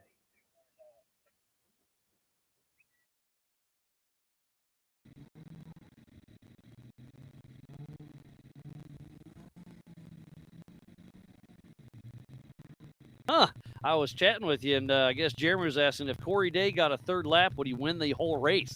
It could happen. Greg Neff is ahead of him, but Corey Day only has to run 2 laps. Wonder if that's a discussion. Let's just do another joy lap. I don't know. Right. I don't know all the rules. Yeah, well, on some of that. I mean, he wins the race, and it would just be bragging points. I don't know. I love it. I don't know. Jeremy, can he go out for another lap? Will we let him? Give him the option, give him the checker, and then say, hey, you won this race, but you want to overall it just for just for bragging to everybody that I beat you in a stock Cherokee? Yeah, that would be pretty impressive. We may have to find somebody to buck up and give him a little additional bonus if he goes out there and overalls it. Because it seems like at one of these races he had taken, maybe it was a different Cherokee, but I think maybe at Badlands or something, and put it in the 4400 class or the 4800 class or something. Yeah. You know, because like you had said, you can always bump up classes. Yep, you just can't bump drop. up. Yep. So a stock UTV can run stock, Pro Mod, Open. An Open can run Open. Pro Mod can run Pro Mod and Open. Right. Stock class can, same thing. Scott Farley actually did that this year in Badlands. He had his old Cherokee, Okay, yeah, but he was in points for 4800. That's the one. Yep. Yeah, so he raced his Cherokee in the 4800, just like we were talking. Right. It had to get the gears going. Yeah, no. You got it started. I'm like, okay, it's hitting. There it goes. All right. You know, it's easier for me to remember that stuff because I only get to see it on the TV. Yep. You have to live it all. Oh man, and I used to be better at remembering a lot because there was only X amount of races. Well, now there's X. That comes with the gray hair and them things. But now they kind of blend together a little bit. So I still do a pretty good job. But I used to know every little nut and bolt, and now there's just too many nuts and bolts. I guess. Yes. I need help. And John, you've been helping. I appreciate it. Well, don't. I'm not kicking you out. No. But if you want to go hang out with my friends, go do your thing. Right. But I'm having fun if you are. Yeah. No. This is awesome. The shade's really good right here. Yesterday I set up in the morning and I set up right in the middle. Right. It was great till about 3 o'clock, and then I had my table outside the easy up, and my back was melting. Well, you probably ought to get yourself a little backdrop. Well, then it would block your view. They want the backdrop to be pretty. Yes. So they want to look past me and look. Well, at pretty. I'm here now. Yeah, so. exactly. All right. Well, perfect. All right. So they're working on the Kingpin, and I'm a parts changer, but a Kingpin to me would take me a while in my garage. They're doing it out here in the dirt. I really hope they can do a good enough fix. That is Michael Farley talking to. So that means Farley did make it to the PCI pits. No, that's Scott. That's actual Scott Farley who was leading the race after Trent brought. And there's Michael. So Michael and Scott Farley, I'm going to call them out because they're in the pits. They drove backwards. Done. Tough break for that. So now it's Martin. How far back is Neff? Neff just pinged. How long ago? 45. Accurate ping at 10.5. So that means he's got roughly 4 miles. So another 10 or so minutes. If Neff can move quickly, he can take over the lead. Right now, it's Martin sitting still, winning this race by 10+ minutes. How nuts is that? That's crazy. And then 4,500. Let's go there. We have Andreas Nortier. And then it's Jeff Pratt. And they're saying Corey Casburn's a DNF. So it's just those two in 4,500. 4,600 is obviously Corey Day.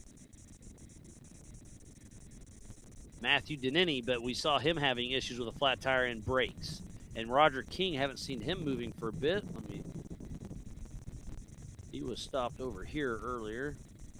He is still stopped at race mile 5. So Corey Day's got this in the bag. He just has to go, just finish. Right. And now 4,800's wide open. And for his first time ever, Andreas Nortier and Dion Berger from South Africa look like they have a good chance at this one. Have they raced with y'all before? No, this is their first time ever. They just bought this car. They're a new name to me. They popped up. Actually, RDP found them. And so I started following their social, and they're just explaining what they're doing. And they're going to come here, learn the car at a couple of our races, and their focus is King of the Hammers 2027. So they came here just to put time and get experience, and they may win their first race. So I'm sure can't really beat that. Yeah, I'm sure there's some fans. Oh yeah. Well, I just gave you Nortier. Oh, must be related to Andreas. So just gave you an update without reading your note.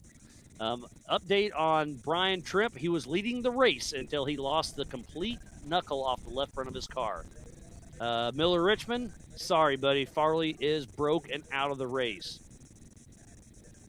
Justin Ferguson saying same thing you're saying about Paul Wolf. He bumped into him Badlands, one of the best. Corey Day had a left rear flat. I missed that one. Thank you. And Beyond the Checkers said Neff had a flat, but it doesn't have a timestamp, and I wasn't watching it. But again, thank you, everybody, for tuning in to the 2026 All Things UTV Clash at the Crossbar. I am Miles Hasquist. Joining me in the Big B Studios, my new buddy, John. John. It's been a great day, but man, it's there's a lot of action right now. Everybody's broke. Let's see who is still moving. So the 45-17 of Jeff Pratt still moving on his second lap. Andreas Nortier is close to Greg Neff. So would that put him second overall? I think Andreas Nortier could be second overall if Martin doesn't get out of the pits soon. So Nortier and Neff are neck and neck right around race mile 11. Martin is fixed. I got to check my phone. Yeah. Martin is fixed and back out. Okay, so that's a Miller car. If it's fixed correctly, he's in a great spot. So Martin is back out and running, but then it's just Greg Neff, Andreas Nortier. Ooh, look at this. Corey Day is stopped 2 minutes ago. So Corey Day is stopped now at race mile 8.5 or so. So I literally think we have 4 cars moving right now. I think we have 4 cars moving right now on course. And we started with 20, do I remember? I think we started with 18. Yeah. And now we have 4 moving. A couple of them hopefully will get going like Corey Day. He's not going to give up. Okay, now we're back on Martin. Car is fixed. They're getting back in the car. They're checking everything out. Oh, RDP, did you see Jesse Oliver's picture? He went mud womping. He zigged when he should have zagged.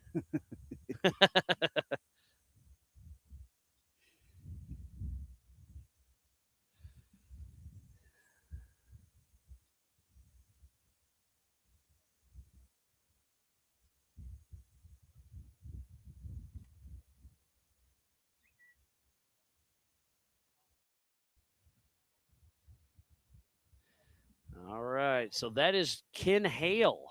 As we saw Martin leave the pits, now Ken Hale. Oh, look at this. They're leaving the pits at the same time.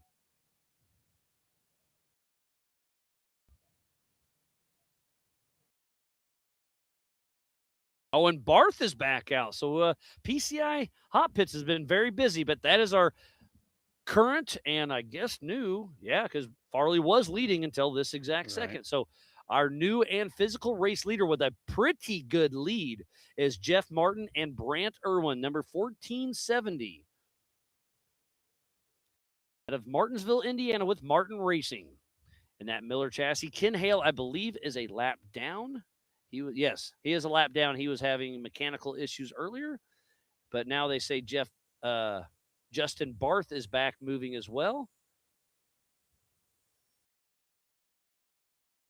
Check back in with Corey Day. If anybody has an update on Corey Day, please send that to me. He has been stopped for, I'm going to say, at least 5 up to 10 minutes. And I do not ever expect that from him.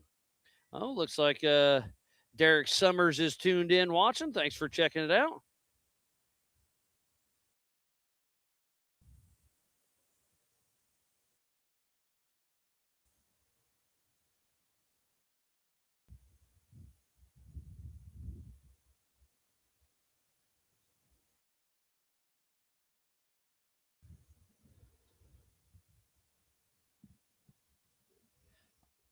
Got one of those QR codes. Do you want to take that to Pam later? Will you see her, or you just camp here for a while?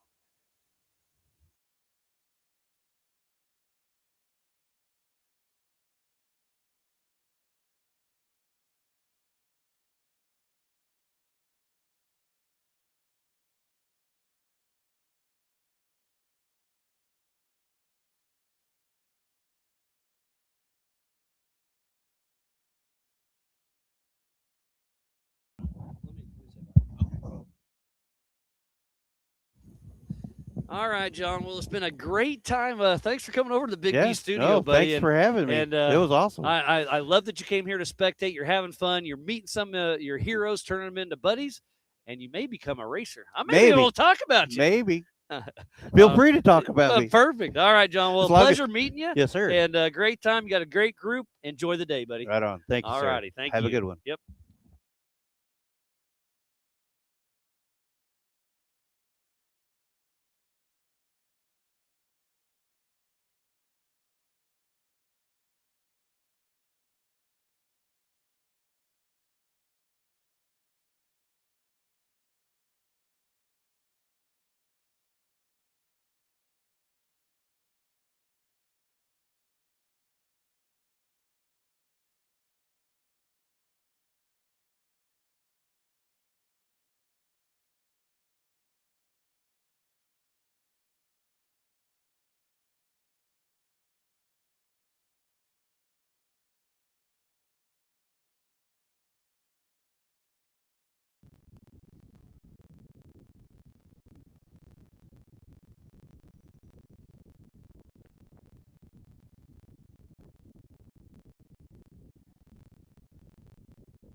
RDP and I were checking a couple things. We're going to try to get a camera in the PCI pits. So we're, I don't know, RDP's doing his magic. Going to get Pam a camera maybe, and we'll see if it works. So there is Jeff Martin, our physical race leader, with a pretty good lead. I got him at, race mile 2.5 already. And Greg Neff is at 13. So that's 4-ish miles. How far back did Neff start? Neff started in 4th. So Neff started 30 seconds behind Martin. So Martin has to beat Neff by 30-plus seconds. And right now he's beating him by 10-ish minutes. So as long as Martin can stay smooth and steady, and the heartbreaker, well, we've had heartbreakers all day. Brian Tripp leading all day until he lost a knuckle. Farley losing until he lost a transmission. Martin was winning until his knuckle broke. He's fixed. He's back. And the one I'm still curious about is Corey Day. 326 has not moved in 10, 15 minutes. So let me get back on my phone. I was busy doing everything.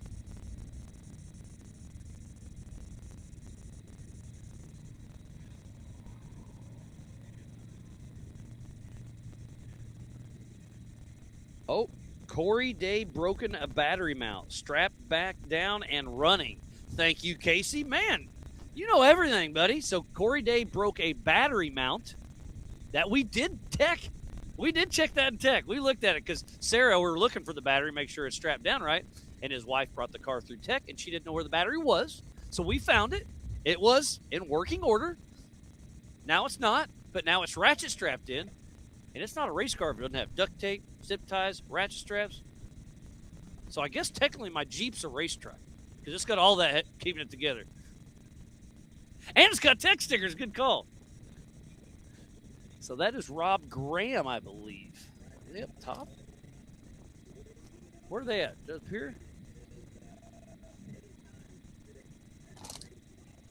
So co-driver is out of the car, looking at the right front. Looking like maybe a shock.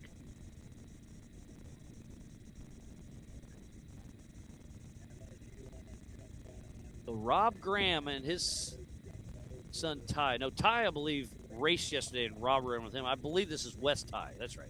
Wes Ty and Ty Graham. That's why I got it mixed up. All right, I'll give myself a pass on that one. Now we got another car coming. Here's Jeff Pratt. So that's physical second in the 4,500 modified race.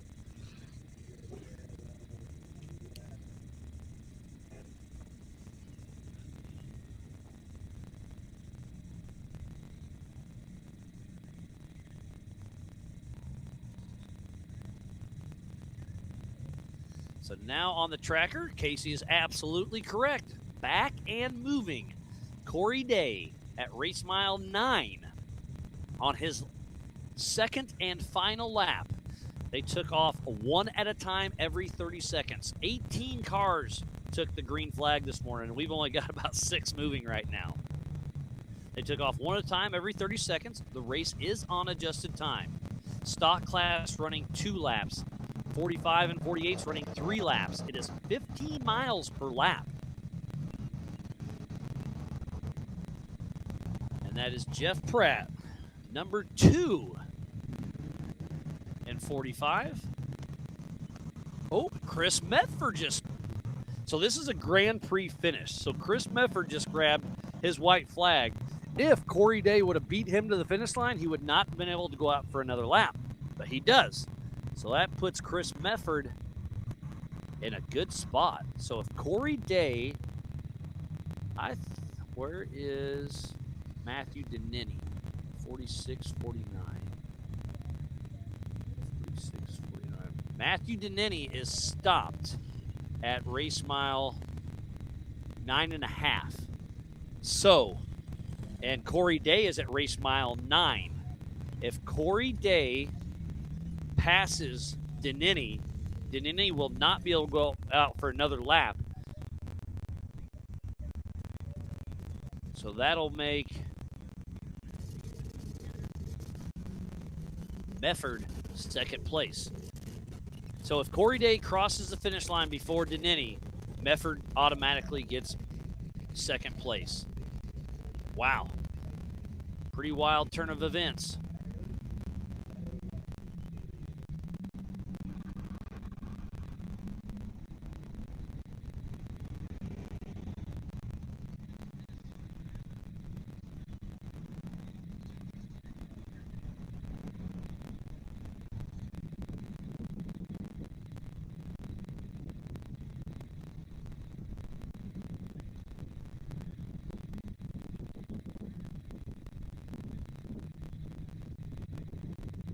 Caught up on a few things behind the scene.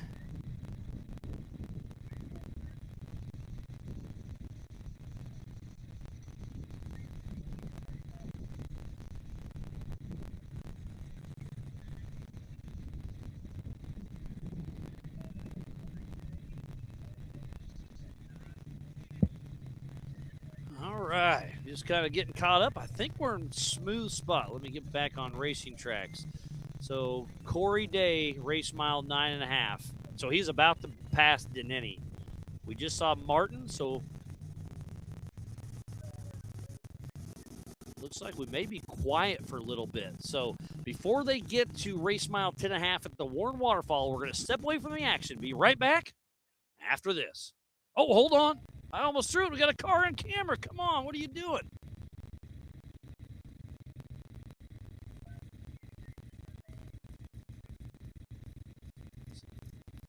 So that is Jeff Pratt. That is in Jesse Oliver's old car.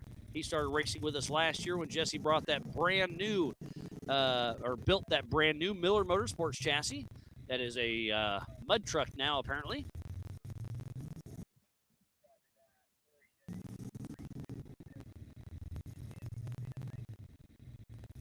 And just got confirmed that Corey Day is back and moving. Greg Neff just came in, re-racked a spare, and back out there and running.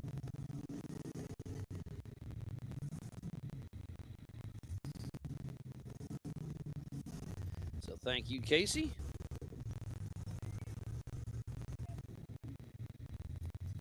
Oh, and Derek Summers is watching, wishing he was here. We got to check the Martin's points. He may be bumping Dylan from first to second, and Derek from second to third. So Derek Summers is watching. If Martin does well here, it could be a very, very interesting.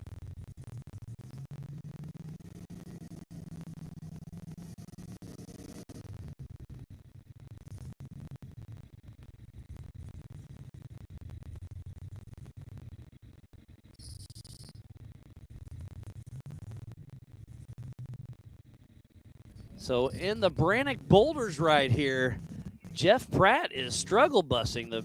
His front end needs to be pointing towards us, and it is not. And there is Kelly, who made Kelly's cut.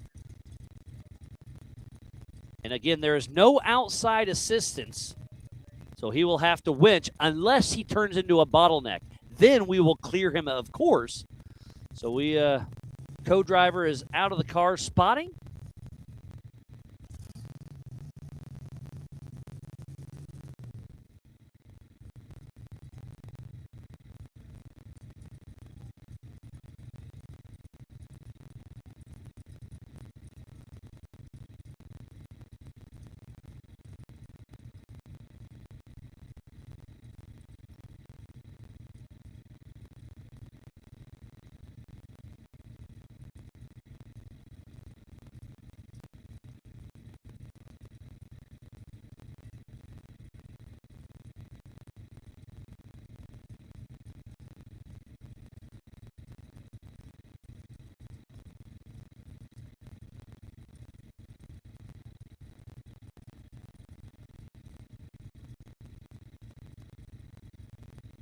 So it looks like Jeff Pratt is trying to pull out of the way, not sure exactly what's going on. Let me text Kelly.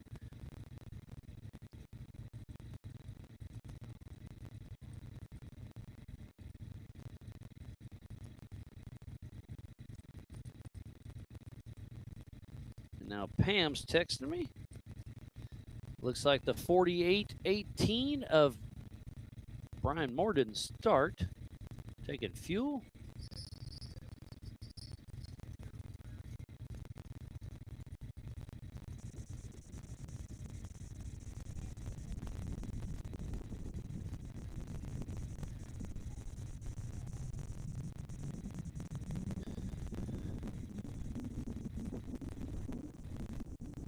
Oh, she meant 45-18. She meant Andreas Nortier from South Africa. Just takes a splash of fuel and is back out of the pits.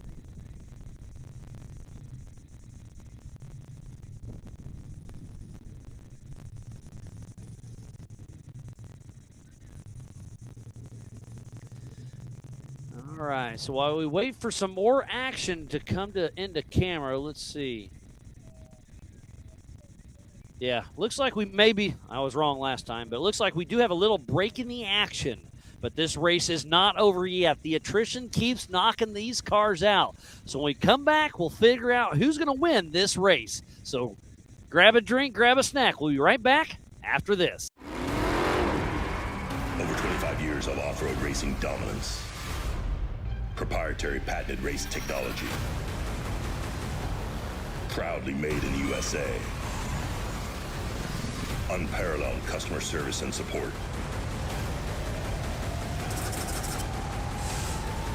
The choice of champions. King Shocks, the leader in off-road shock technology. We don't take these lightly. They're not practiced or anything like that. We're here to try to win. You know, we're getting bigger car counts. It's a new track. It's a cool venue, and it's a different change of scenery. That's what Ultra 4 is. But then when the green flag drops, it's all out battle. Mad Max and Thunderdome.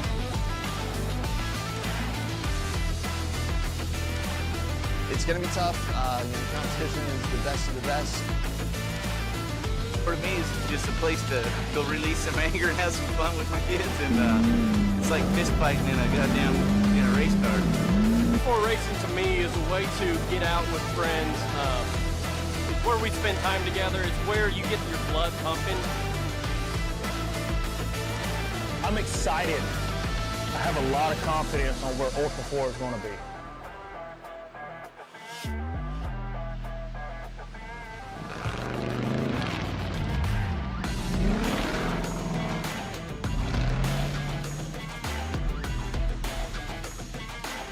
Ultra 4 is awesome. It's so much fun because you're just wheel to wheel with the guy next to you, and especially in short course. And what an opportunity to be able to race side by side with like pro level drivers, drivers that have won tail 8 previously, OG drivers that have been in this for 10 plus years.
PCI Race Radio is the leader in off-road communication since 1972.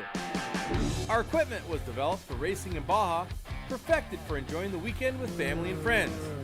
PCI has the highest quality communications, navigation, and safety equipment, backed by the best support in the industry. Find us at hundreds of events each year, supporting our equipment on site and providing the PCI Weatherman Relay. See you in the desert.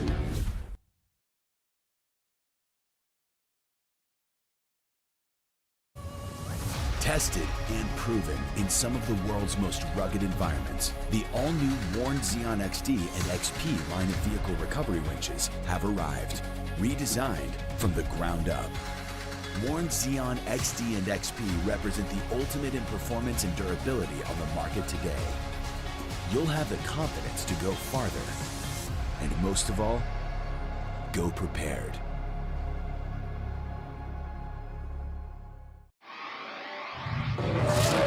We've chased checkered flags through dust, rocks, mud, and worse. We've crowned champions, racked up wins in places where tires go to die. And we're still just getting started. From hammering at hammers to Baja bangers. If it's brutal, beautiful, or just plain ridiculous, we're there. So whether you're bombing through the desert or just dodging potholes in rush hour, tread victoriously with Maxxis tires, built for whatever you're chasing.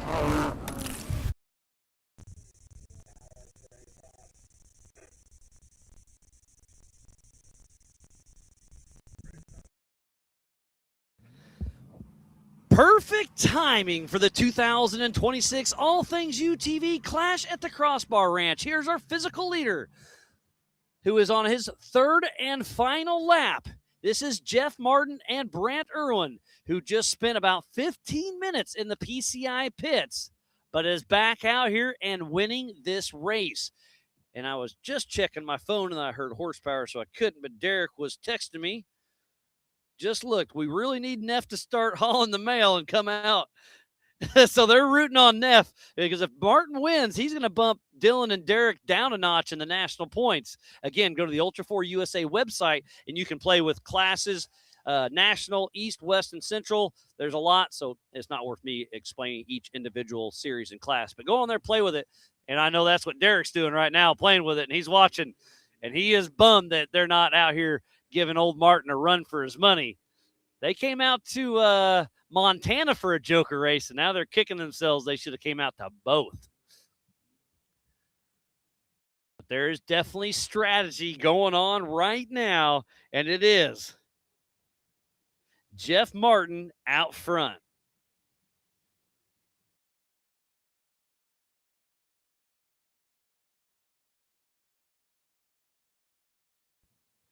And Tyler's trying to time it.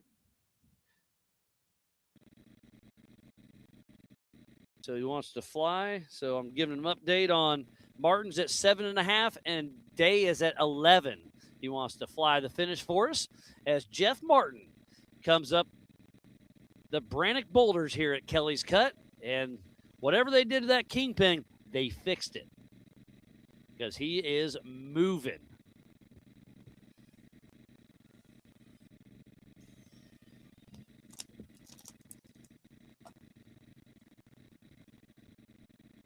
now, so while we were on commercial, I don't know. Let's go back to quad box. Did we see? Oh my goodness, that's perfect. I was like, he may be in this area. That is Corey Day. So Corey Day, our physical race leader in the 4600 Spider Track stock class, will possibly be the first one to grab the checkers. He only has to do 2 laps, but he's in a stock car.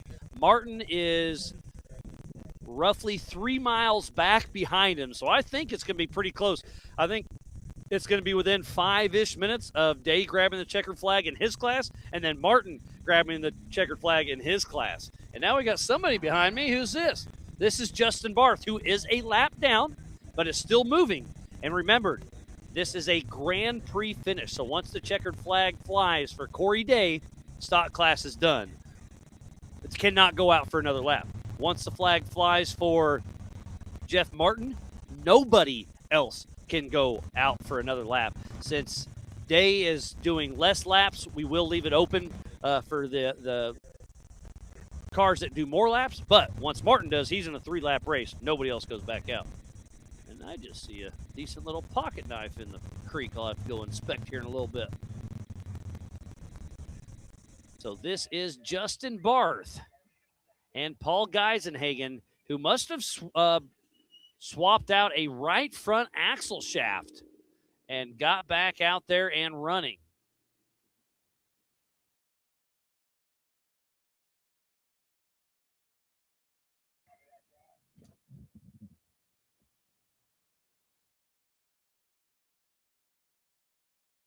So we will have the 45-17 of Jeff Pratt coming into the Warren Waterfall here shortly.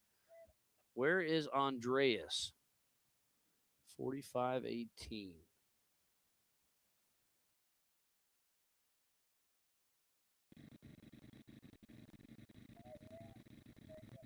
Greg Neff and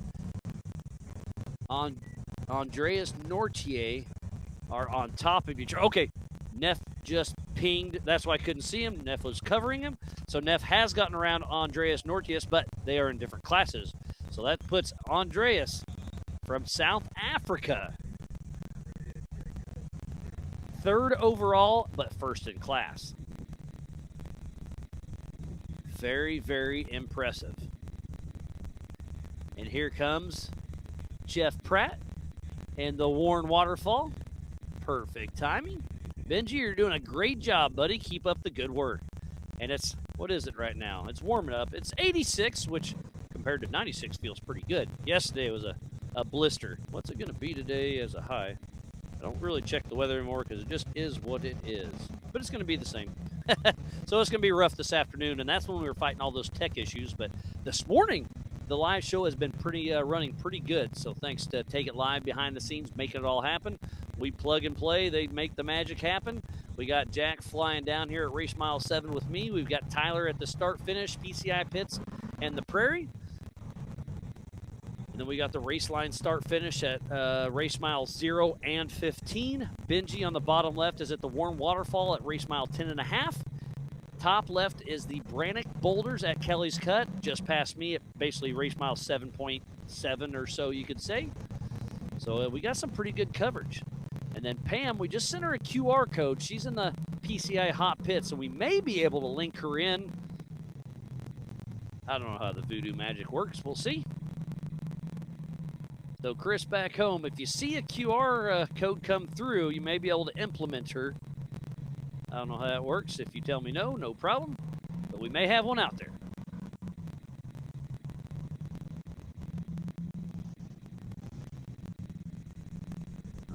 So who do we have? Andreas, Race Mile 4.5. Greg Neff, Race Mile 5.5. So we're going to be quiet here for 10 to 15 minutes. Benji will have, oh, good. Matthew Denini is back moving.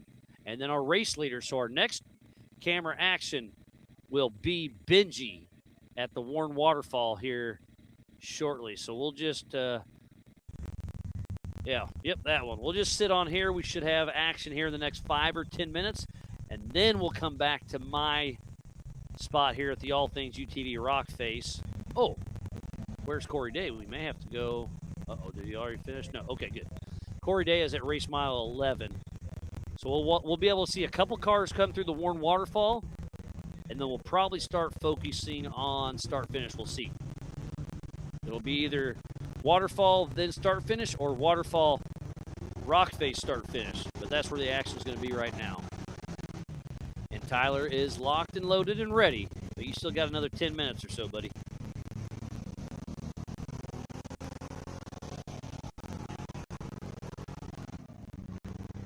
Make sure if I'm not missing too much here.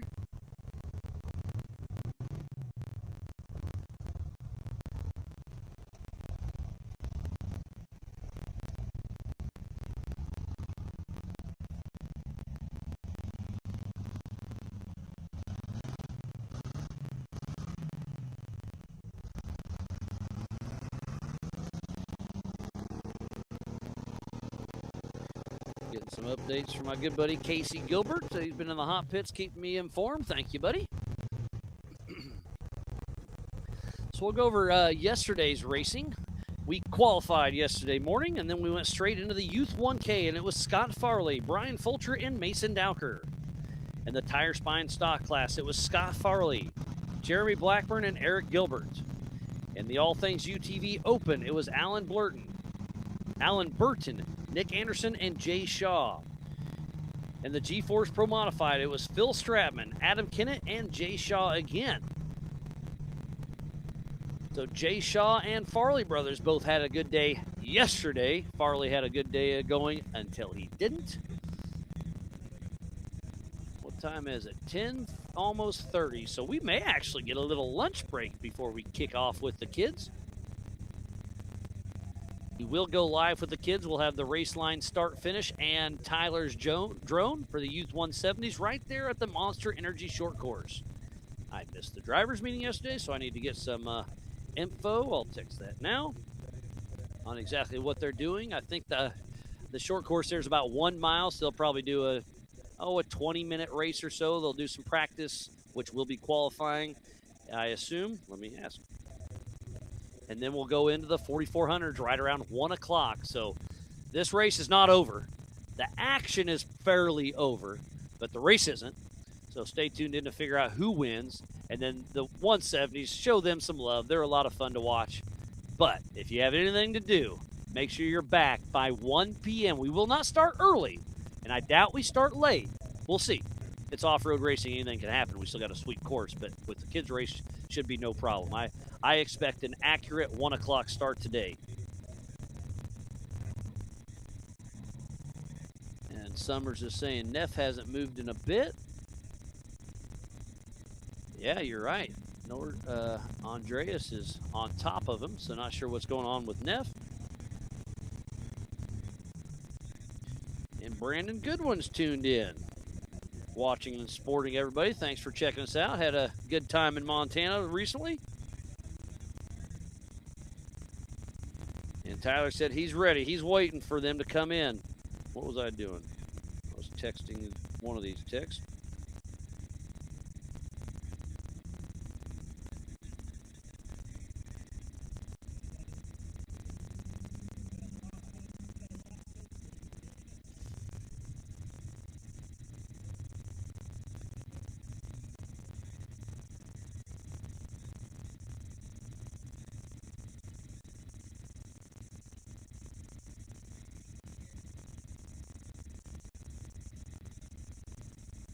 Trying to get some info on the 170 race.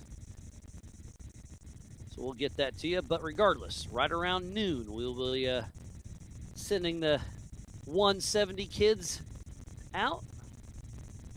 How many of them do we have? I think we should have 6 of them.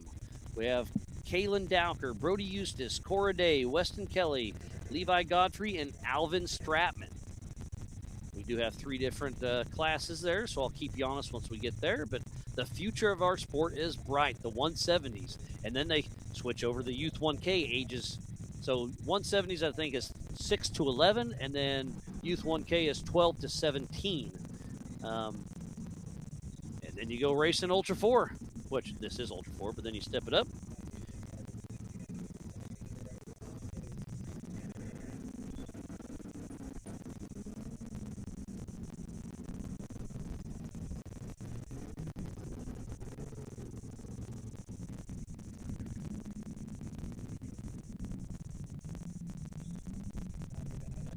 All right, so Goodby just hit me up. It will be one race. They're going to practice, and they'll use their fastest lap of qualifying, and then they will race. I just asked, is it lapped or timed? So little dots are popping up. Looks like it'll be a 15-minute race. So they'll go out there, practice. We'll probably just have let's see, do we want to save drone? Yeah, we're going to save drone for practice. We'll just kind of lay out and watch them practice, which is qualifying, and then then I'll hop in here and call the race. It'll be a 15-minute race with 6 young guys and gals out there having some fun.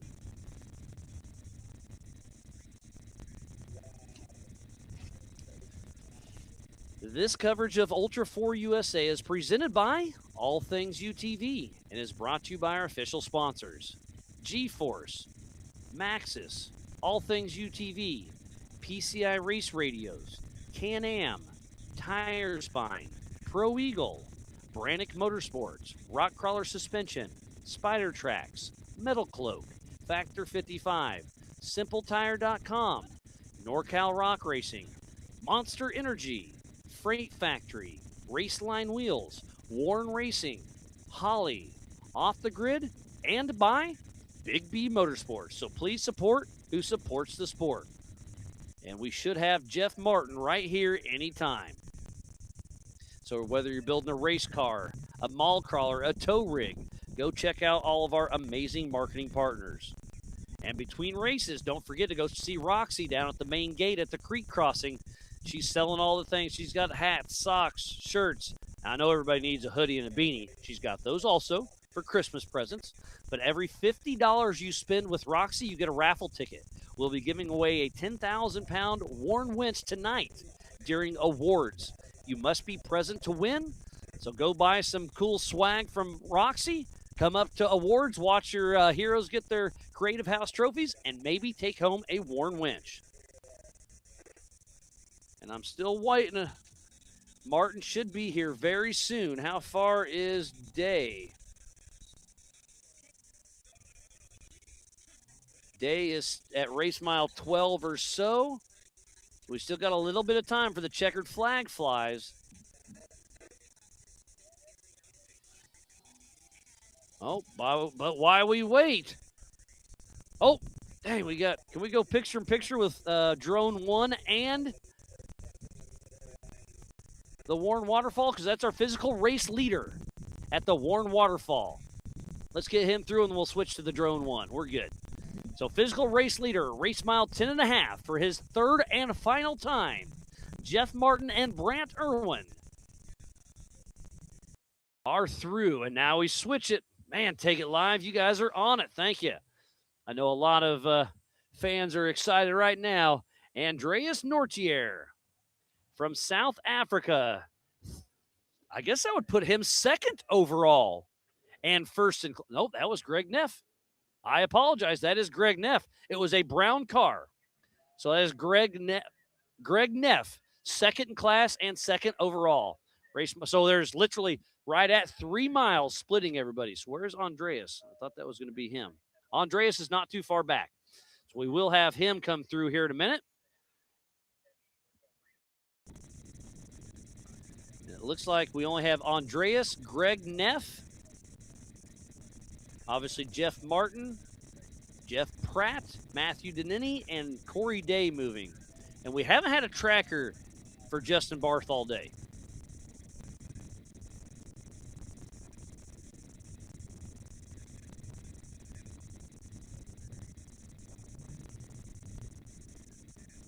All these brown cars are getting harder and harder to tell who's who. But top left is Greg Neff, physical second in this race. He'll be super stoked with this. We will have Andreas coming into our section 5 minutes or less.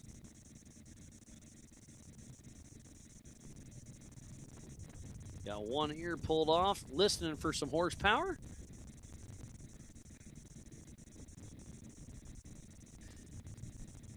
Neff started 30 seconds behind Martin. So Martin only has to beat Neff by 30 seconds, which he's got that in the bag as long as everything goes smooth. Because he's got about a 10, maybe up to a 15-minute lead right now. And there is Justin Barth, just talking about him. Not on tracker, but he's at the waterfall. He is a lap down. So he is on lap number 2. If Martin grabs the checkered flag, Barth will not be allowed to go out for a second lap. But that could put him. That still could get him a third place position. That's how tough this race is. Because Farley's out. Trimp is out. Moore is out. Webb is out. Oliver is out. Weichel is out. Haven't seen King for a long time. Casburn is out, and Hacker. So Justin Barth really could be one lap down and still get third position. How insane is that? So let me go back to racing tracks. So we will have Matthew Denini at the Warren Waterfall here in the next few minutes. And we'll have Andreas right now. I think Jack, give me a holler when you see him. Oh, we see him. Perfect. Full drone. Here's Andreas Nortius from South Africa making his Ultra 4 USA rookie debut. Jack is going to chase him down, and there he is in the old Tribe 16 machine that Cody St. Clair was so successful for such a long time. Now Andreas, for his first time in the States racing, could bring home a first-place podium. Haven't been on the YouTubes for a little bit. Looks like Upe is still rooting on him. Got a lot of Nortier fans out here.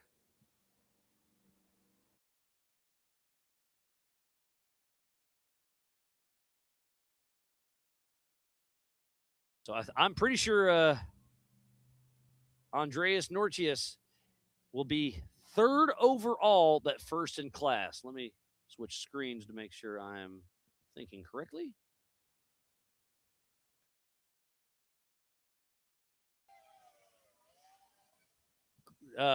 Yeah, so Andreas Nortier is third overall, first in class. And that's 4,500 mod. And 4,800 Brannick Motorsports Legends class is Jeff Martin, Greg Neff. Broke. Jeff Martin. Sorry, I said Jeff Martin. I meant Justin Barth. So in 4,800 Brannick Motorsports Legends class, Jeff Martin, Greg Neff, Justin Barth. And 4,600 stock, it's Corey Day, Chris Mefford, Matthew Denini. And 4,500 mod, it is Andreas Nortier, Jeff Pratt. That's it. So we won't even fill a podium. And here we go. Here is Corey Day, the number 326 out of Uniondale, Indiana, with Day Racing. He's got Jonathan Terhune riding shotgun. He's in the Monster Energy Short Course for his second and final time. The first checkered flag is about to fly for the day. And that 2001 Jeep Cherokee with Brannick Motorsports, Mickey Thompson Tires, Raceline Wheels, ACNC Cutting and Fab, Team Indiana, Warren Racing, Factor 55, Wizzo Suspension and Fab, and especially his wife, Sarah Day. And then we'll also be able to watch Corey's daughter, Cora, race in the 170 race here in about an hour and a half. And here we go. Checkered flag flies for Corey Day. First checkered for the day. Unofficial win for the 4,600 Spider Track class, but it's looking good. Old Corey Day getting it done once again. Leading, let me go over here. I'm pretty sure he is leading the national championship, especially after today.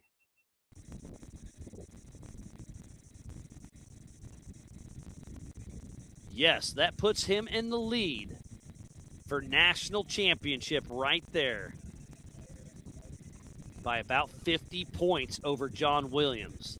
So that bumps John Williams to second, Brexton Glines to third, and Albert Contreras to fourth. Corey Day moves from fifth to first in the national championship. And again, you can do the same thing I just did on ultra4usa.com. Go to results, pick race results or national championship. West, Central, or East, pick your class. And again, it's been building till this race, but after this race is where it's going to be really important. So I'll go back to racing tracks. I may have missed it. Did Matthew Denini go through the Warren Waterfall while I got excited about other things? Very possible. But we've got another 5 or 10 minutes before we see Andreas Nortier or Greg Neff at the Warren Waterfall. So we're going to step away from the action for just a moment. We'll be right back after this. Over 25 years of off-road racing dominance. Proprietary patented race technology. Proudly made in the USA. Unparalleled customer service and support.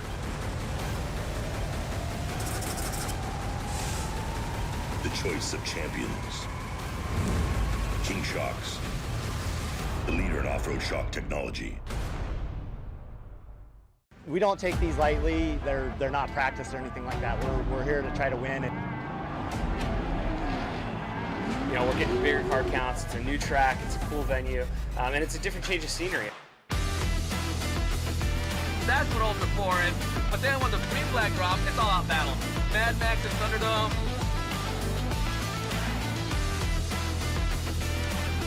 It's going to be tough. Competition is the best of the best. For me, it's just a place to go release some anger and have some fun with my kids, and it's like fist fighting in a goddamn race car. Before racing to me is a way to get out with friends. It's where we spend time together. It's where you get your blood pumping. I'm excited. I have a lot of confidence on where Ultra 4 is going to be.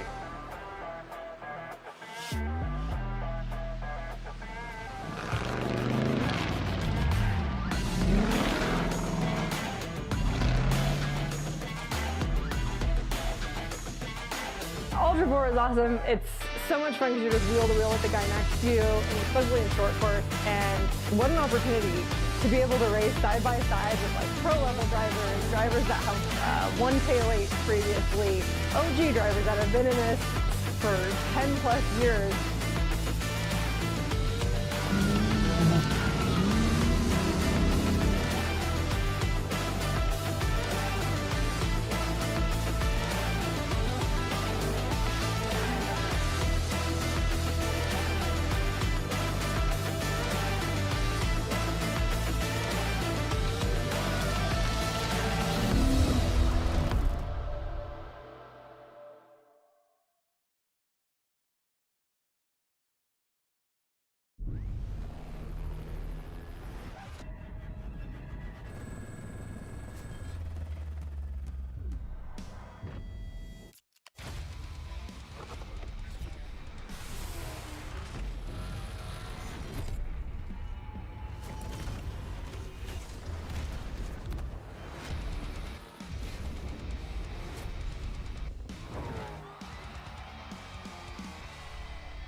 PCI Race Radio is the leader in off-road communications since 1972. Our equipment was developed for racing in Baja, perfected for enjoying the weekend with family and friends. PCI has the highest quality communications, navigation, and safety equipment, backed by the best support in the industry. Find us at hundreds of events each year, supporting our equipment on site and providing the PCI Weatherman Relay. See you in the desert.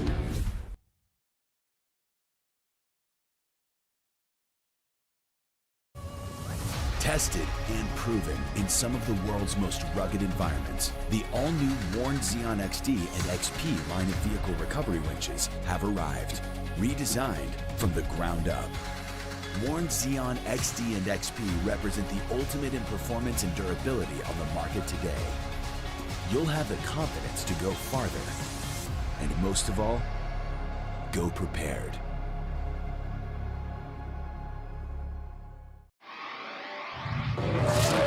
We've chased checkered flags through dust, rocks, mud, and worse. We've crowned champions, racked up wins in places where tires go to die. And we're still just getting started. From hammering at hammers to Baja bangers. If it's brutal, beautiful, or just plain ridiculous, we're there. So whether you're bombing through the desert or just dodging potholes in rush hour, tread victoriously with Max's tires, built for whatever you're chasing.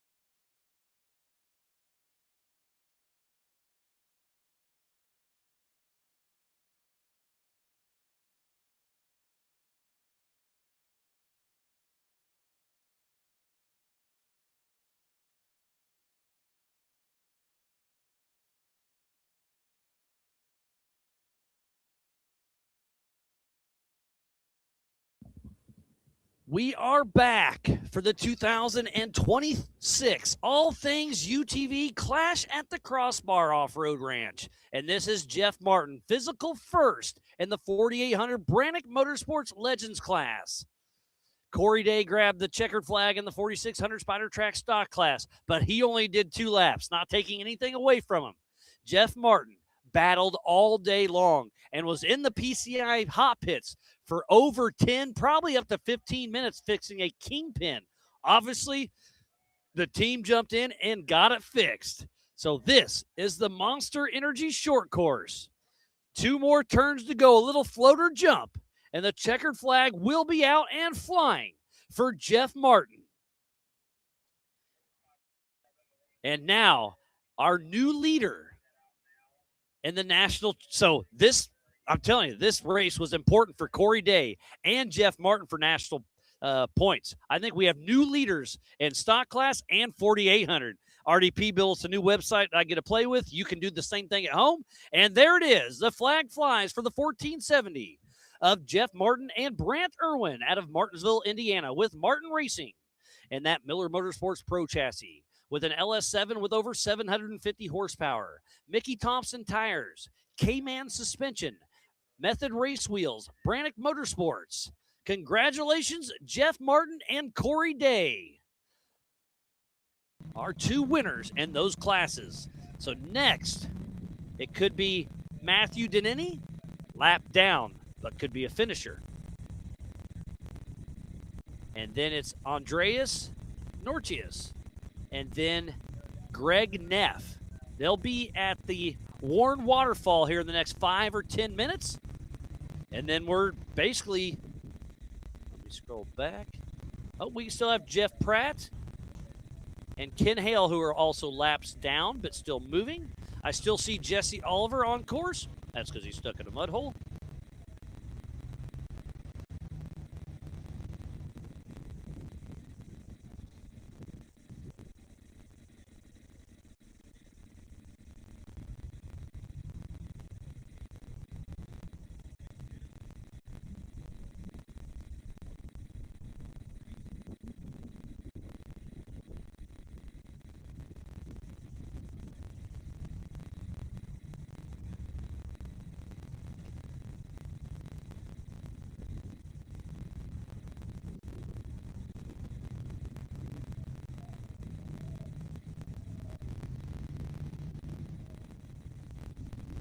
And RDP just giving me a little update on Matthew Denini. They were stuck at the Brannick Boulders. Oh, here comes Justin Barth. So he will be a lap down, but will be a finisher. And I'm pretty sure that's going to make him 3rd position.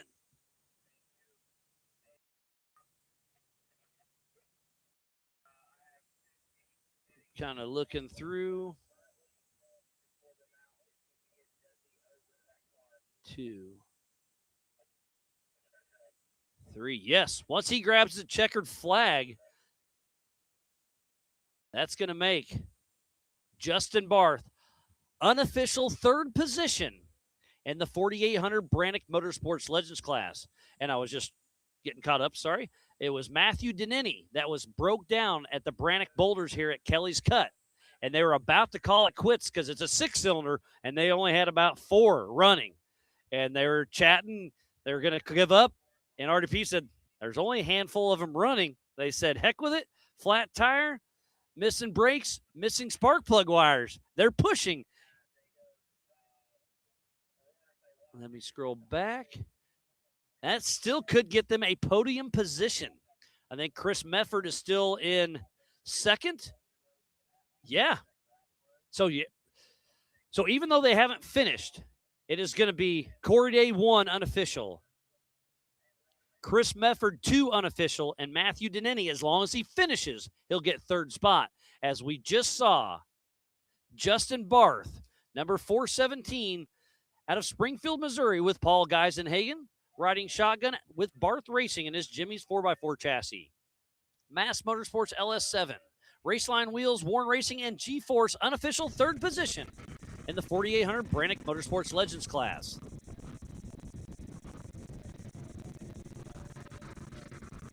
All right, we got to go camera 1. So we should have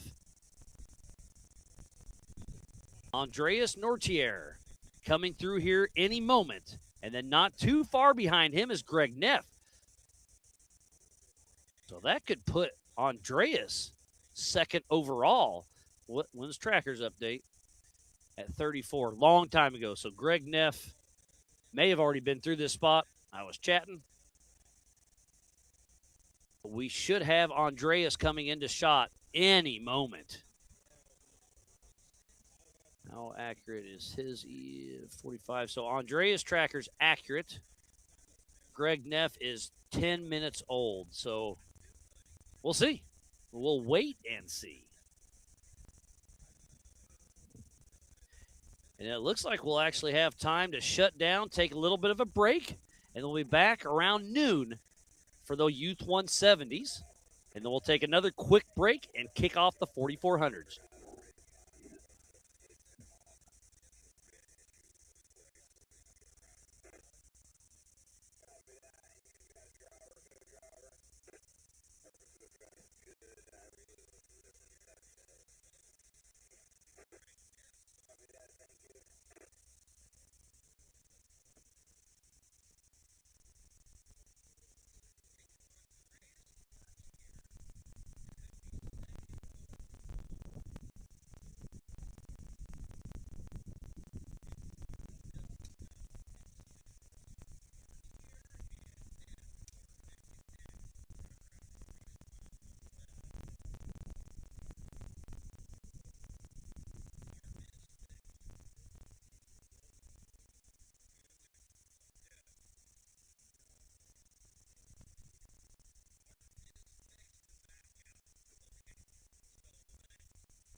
So that is a 46.99 of Chris Mefford with KB Racing. That is unofficial second position in the 4600 Spider Track stock class. I'm not going to tell him this, but he's already unofficially second, whether he stops here and keeps going. I hope he keeps going. But since it's a Grand Prix finish, Corey Day already got the checkered flag. Nobody can go out for another lap. Oh, waving at the drone.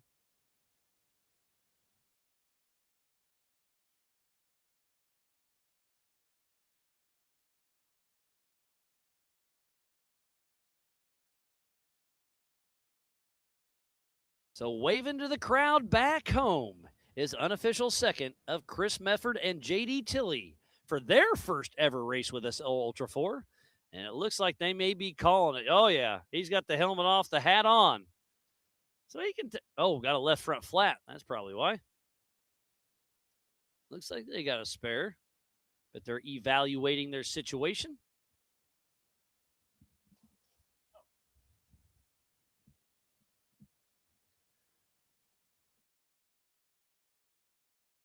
So now I'll get back on my tracking. He is not on my tracker, but again, unofficial seconds there. So we are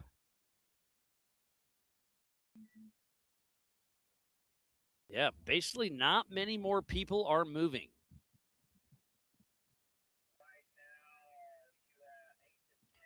Just got a mechanical alert from the 4517 of Jeff Pratt.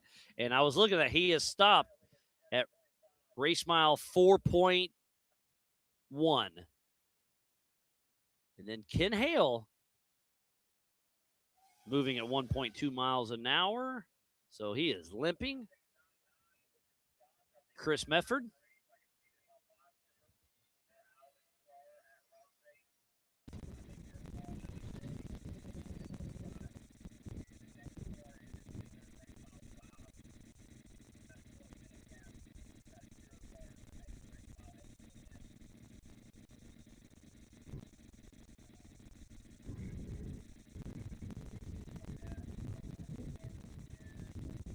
Well, it's been a great day of racing for the 2026 All Things UTV Clash at the Crossbar Ranch, just outside of beautiful Davis, Oklahoma.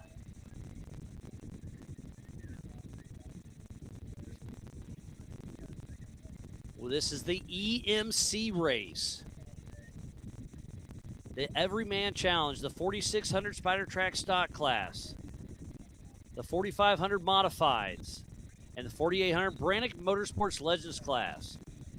We have Chris Mefford right here at the rock face stopped. And the only other car that's moving right now is Ken Hale heading my way, and then Greg Neff and Andreas Nortier. So I'm going to do a little homework here.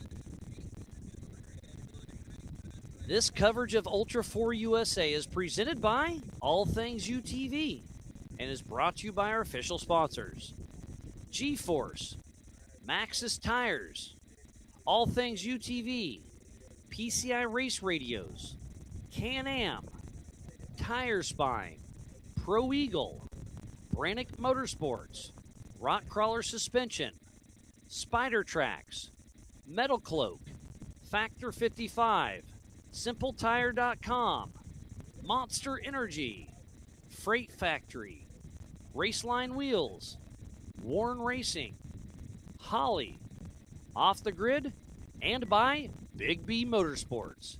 So please support who supports the sport. Without all these amazing marketing partners, we would not be raking here today. Oh, and just got confirmation from Casey Gilbert. Jeff Pratt is broken. He hit his mechanical.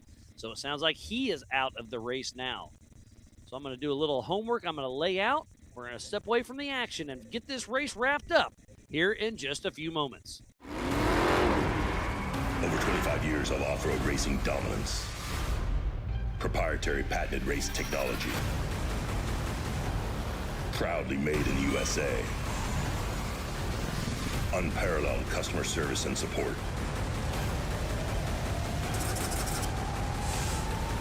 The choice of champions. King Shocks, the leader in off-road shock technology. We don't take these lightly. They're not practiced or anything like that. We're here to try to win. And you know, we're getting bigger car counts. It's a new track. It's a cool venue, and it's a different change of scenery. That's what Ultra 4 is. But then when the green flag drops, it's all out battle. Mad Max and Thunderdome.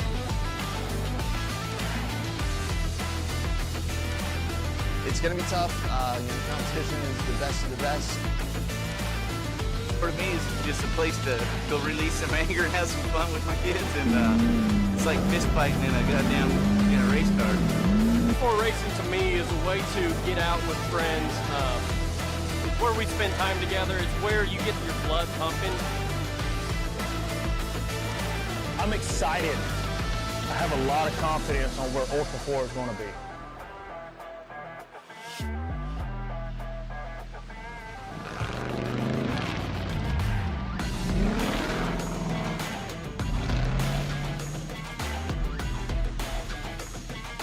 Ultra 4 is awesome. It's so much fun because you're just wheel to wheel with the guy next to you, and especially in short course. And what an opportunity to be able to race side by side with like pro level drivers that have won tail 8 previously, OG drivers that have been in this for 10 plus years.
PCI Race Radio is the leader in off-road communications since 1972.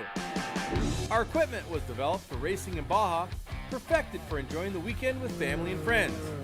PCI has the highest quality communications, navigation, and safety equipment, backed by the best support in the industry. Find us at hundreds of events each year, supporting our equipment on site and providing the PCI Weatherman Relay. See you in the desert.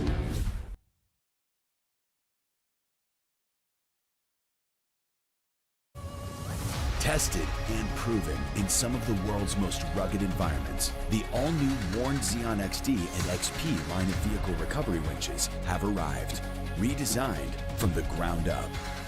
Warn Xeon XD and XP represent the ultimate in performance and durability on the market today. You'll have the confidence to go farther, and most of all, go prepared.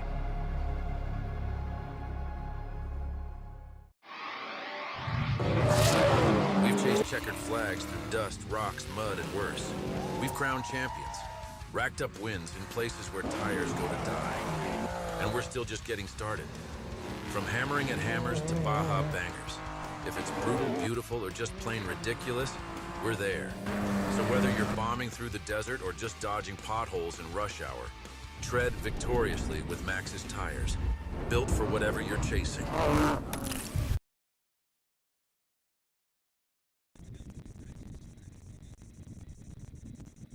Welcome back to the 2026 All Things UTV Clash at the Crossbar Ranch. This is the Everyman Challenge. And speaking about Everyman, I've got Chris Mefford, part of the 4600 Spider Track Stock Class, unofficial second in your first race. Got to be excited. Very excited, yes. And you said you were going to keep going, but you're out of spare tires. Yes. That course is brutal. It's rough out there. Every rock is sticking up in a different angle, just. So how many tires did you go through? Two, and you're out. We're out. We just asked if you could self-recover. You're like, Yeah. no, I'll drive back to camp and get a spare. Yeah. Oh, I'm out of spares We're out there. of spares, So maybe ruin a wheel now. We'll see what probably, happens. Probably, yeah. So that was a very good course. It's a little bit of everything. You said you did the Terror Rally a few weeks ago. Yes, in Had Kentucky, some fun yes. with that. Yes, yes. It was 550 miles, but it was some road miles, so there was no road here to. You know, there was even they call them roads, but even they're the not. flats. It still has the rocks that stick out. Oh, and get for you. sure. Yeah. So different animal, it's still fun. Yes, yes. And then you came here for your first time, got a taste of it, and what'd you think? Oh, I like it. I like You it. coming back? Sure, sure. What's the next race? We bought that to go to the King of the Hammers. And that's Scott Farley's old car. Scott Farley's old, so it drives itself. All I had to do is turn the wheel, give it gas. He built a nice machine. At least it still moves. Scott Farley's only has reverse right now. I know. That's what we heard. His pit guys jumped over and helped us a while ago. We appreciated that. Don't we too. love that? Yeah, So yes. the camaraderie within Ultra 4 USA, we see it time and time again, especially, in main pits and in hot pits. Yes. If you need something, everybody, not just one or two people, it's 4 or 5 teams with 4 or 5 people per team. Yes. What do you need? We want to get you out there racing. We pulled in and just had a side-by-side with a spare tire in it, and the next thing we knew, there was 10 guys surrounding us, crawling underneath, checking. Yep. Told us to get back in. They got it. Isn't that awesome? Yes, Because yes. just physically, you're tired getting in and out of the car. yes. But also that takes time because all your safety gear, gosh, hooking the up your Hans, helmet, yes, the Hans, yes. it takes time, and you don't want to rush that because it's safety. Safety, sure, So sure. you just have to take your time. That's minutes. So Yep, if you can yep. have somebody splashing gas, checking tires, checking steering, it makes a Yep. huge difference. Big So, help, big help. I had a couple buddies from home back come to the UTV race. Same thing. They had one guy in the pits, and I said, "Don't worry about it. Just park in the middle and make buddies." Yeah. Guess what? It worked. Well, we were on the very end by ourselves when they came running. Well, yeah. Had we known, we would have next time get put in a the little middle. closer. Exactly. We said that. Yeah. That's my little Secret. trick. Yeah. But yeah, no, it's so great to see you out here, and for your first ever Ultra 4 race, Yeah. finishing a lap down and still, half a lap. Half Don't lap, want to take yeah. that first halfway, but still getting on that podium. I'm that's pretty sure. Yeah. Good. I like So, it. No, it's a lot of fun. And where are you from? Hold on, let me see. Kentucky. Gent, Kentucky. Gent. I gotta fix that. Yeah. Them Kentucky them guys speak funny. Yeah, yeah. I hear that. KB Racing. Yeah. You got an old Cherokee. Yeah. 160 horsepower. If that today it was on 5 cylinders a couple of times. Hollerwood Off-Road Park and Baker's Auto Salvage. That's it. All right, Yep, look yep, at me. yep. I can read the internet. There you go. But it's great to see how you're racing. Welcome to Ultra 4, and Thank you. What a great day it was. So, Thank you. All right, well, Appreciate congrats. it. We'll let Thanks. you take your time, get up there, and we'll hopefully give you one of those Creative House trophies later we on go. this evening. There you go. All Thank right, you. well, nice meeting you, and Appreciate we'll it. see you at the next We'll one. see you. Chris Mefford, unofficial second. And as we were talking, I see Dust in the Monster Energy short course. And that could be Andreas Nortier. So wow, I think he's going to be overall second position. Yes, because Neff, how old is this update? One accurate update. Andreas Nortier making his Ultra 4 USA debut as well, but he's got a little bit further of a drive than Kentucky. He's all the way from South Africa. And in the Everyman Challenge in a 4500 mod, looks like he's going to get second position.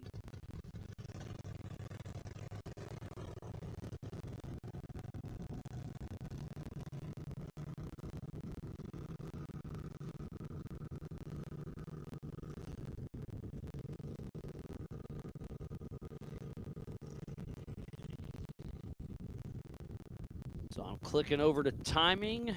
Nobody has crossed it yet. Oh, and there it was. So just a second behind. So the 45-18 of Andreas Nortier and Dion Berger out of South Africa with DNA Off-Road and that Tribe 16 chassis with an LS with shy of 500 horsepower. The Art Captain Welding, Rugged Radios, making his Ultra 4 USA debut, second overall and first in class. Again, they're new to our sport. They're new to my radar, but I got turned on to them a week ago and thinking how cool it is that South Africa team is coming over here, and they're just saying, we're going to come over here. We're going to take our time. We're not going to drive hard. We just want to learn the car, learn how to race. We're getting geared up for King of the Hammers. And they got second overall. So they weren't lollygagging. They were having some fun. So I know, let's get on the YouTubes, because I'm sure there's a couple, which means a lot, of people back home excited right now. We got ZM Nortier, you pay. Everybody is super stoked. So you guys got to be proud of your friends over here in the States getting it done.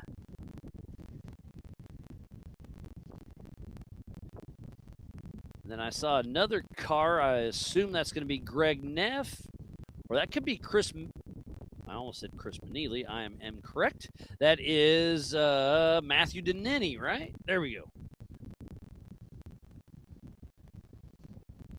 A lot of names in the old noggin up here, so I definitely miss a few. I do apologize.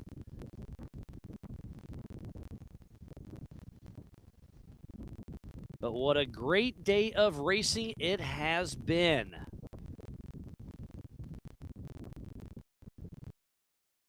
And it's not over yet. We just got to think about 2 more cars to bring across the line. We're going to take a break. Then we'll do the Youth 170s around noon. And who is that?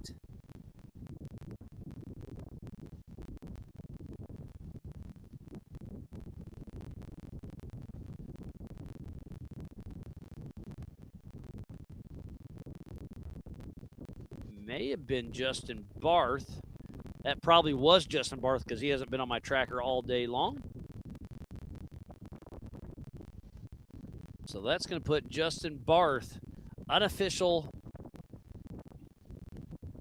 3rd spot.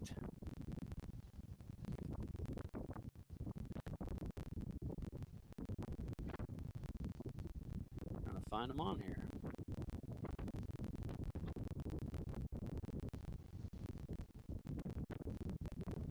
So unofficial 3rd spot for the 417 of Justin Barth and Paul Geisenhagen out of Springfield, Missouri with Barth Racing. And then that's Matthew Denini. Pretty sure moving slow and steady, had flat tires, running on just a few cylinders, missing brakes, but never gave up. And I think that's going to land him that 3rd place position in the 4600 Spider Track stock class. What was the win for Corey Day? Oh, there we go. Greg Neff, the number 73, unofficial 2nd in class for the 4800 Brannick Motorsports Legends class with Eric Risco out of Denver, Colorado with Neff Motorsports and this Neff chassis. Sherpa Motorsports, Kenda Tires, Raceline Wheels, Warren Racing, and Yukon. So let me break it down by class. So 4,800, it's going to be Jeff Martin, Greg Neff, and Justin Barth. In 4,600,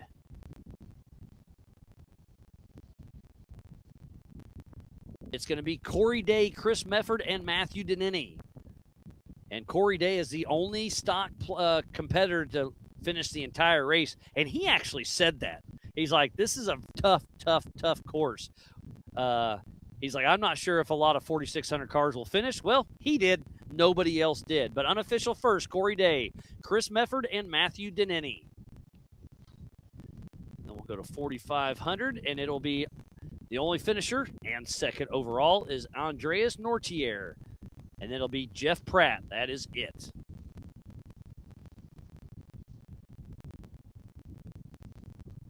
So Matthew Denini should be coming across the line. And then, are we going to be cold course? I see every teardrop has a red dot, which means stopped. So Ken Hale was moving, stopped. Jeff Pratt was moving, sent a mechanical. Oh, Corey Casburn may be back. He called out, didn't he? Yep, there it went red again. And Matthew Denini finishes 1 lap and gets unofficial 3rd position in the 4,600 stock class with his dad, Adam, riding shotgun out of Shelby, Michigan with Denini Racing in his old Cherokee. Oh, it's actually a 4-liter Cherokee, so it's only running on 2 or 3. Oh, no, 4-liter, 6-cylinder. Sorry.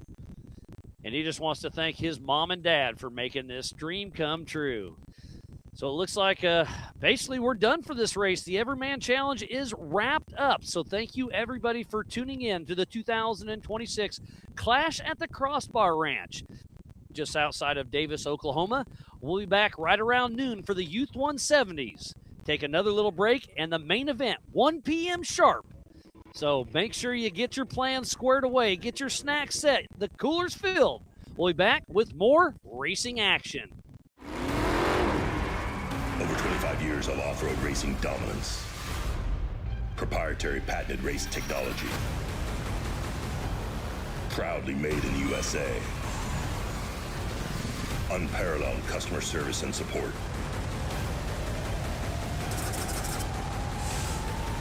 The choice of champions. King Shocks. The leader in off-road shock technology.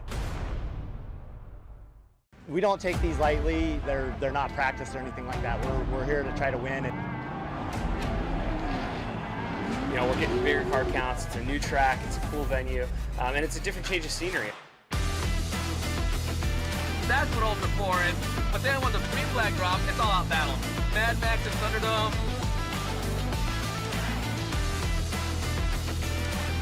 It's going to be tough. Competition is the best of the best.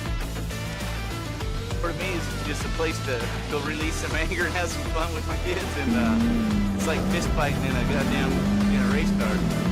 For racing to me is a way to get out with friends. It's where we spend time together. It's where you get your blood pumping.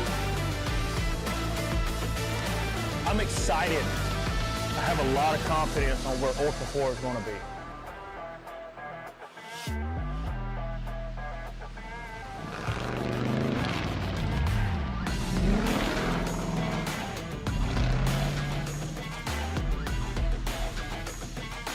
Ultra 4 is awesome. It's so much fun because you're just wheel to wheel with the guy next to you, and especially in short course. And what an opportunity to be able to race side by side with like pro level drivers that have won K08 previously, OG drivers that have been in this for 10 plus years.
PCI Race Radios, the leader in off-road communications since 1972.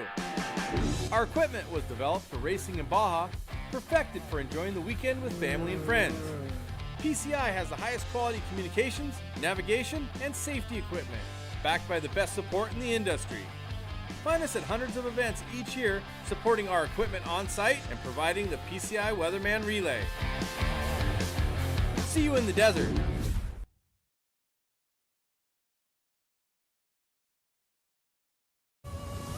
Tested and proven in some of the world's most rugged environments, the all-new Warn Xeon XD and XP line of vehicle recovery winches have arrived, redesigned from the ground up. Warn Xeon XD and XP represent the ultimate in performance and durability on the market today. You'll have the confidence to go farther, and most of all, go prepared.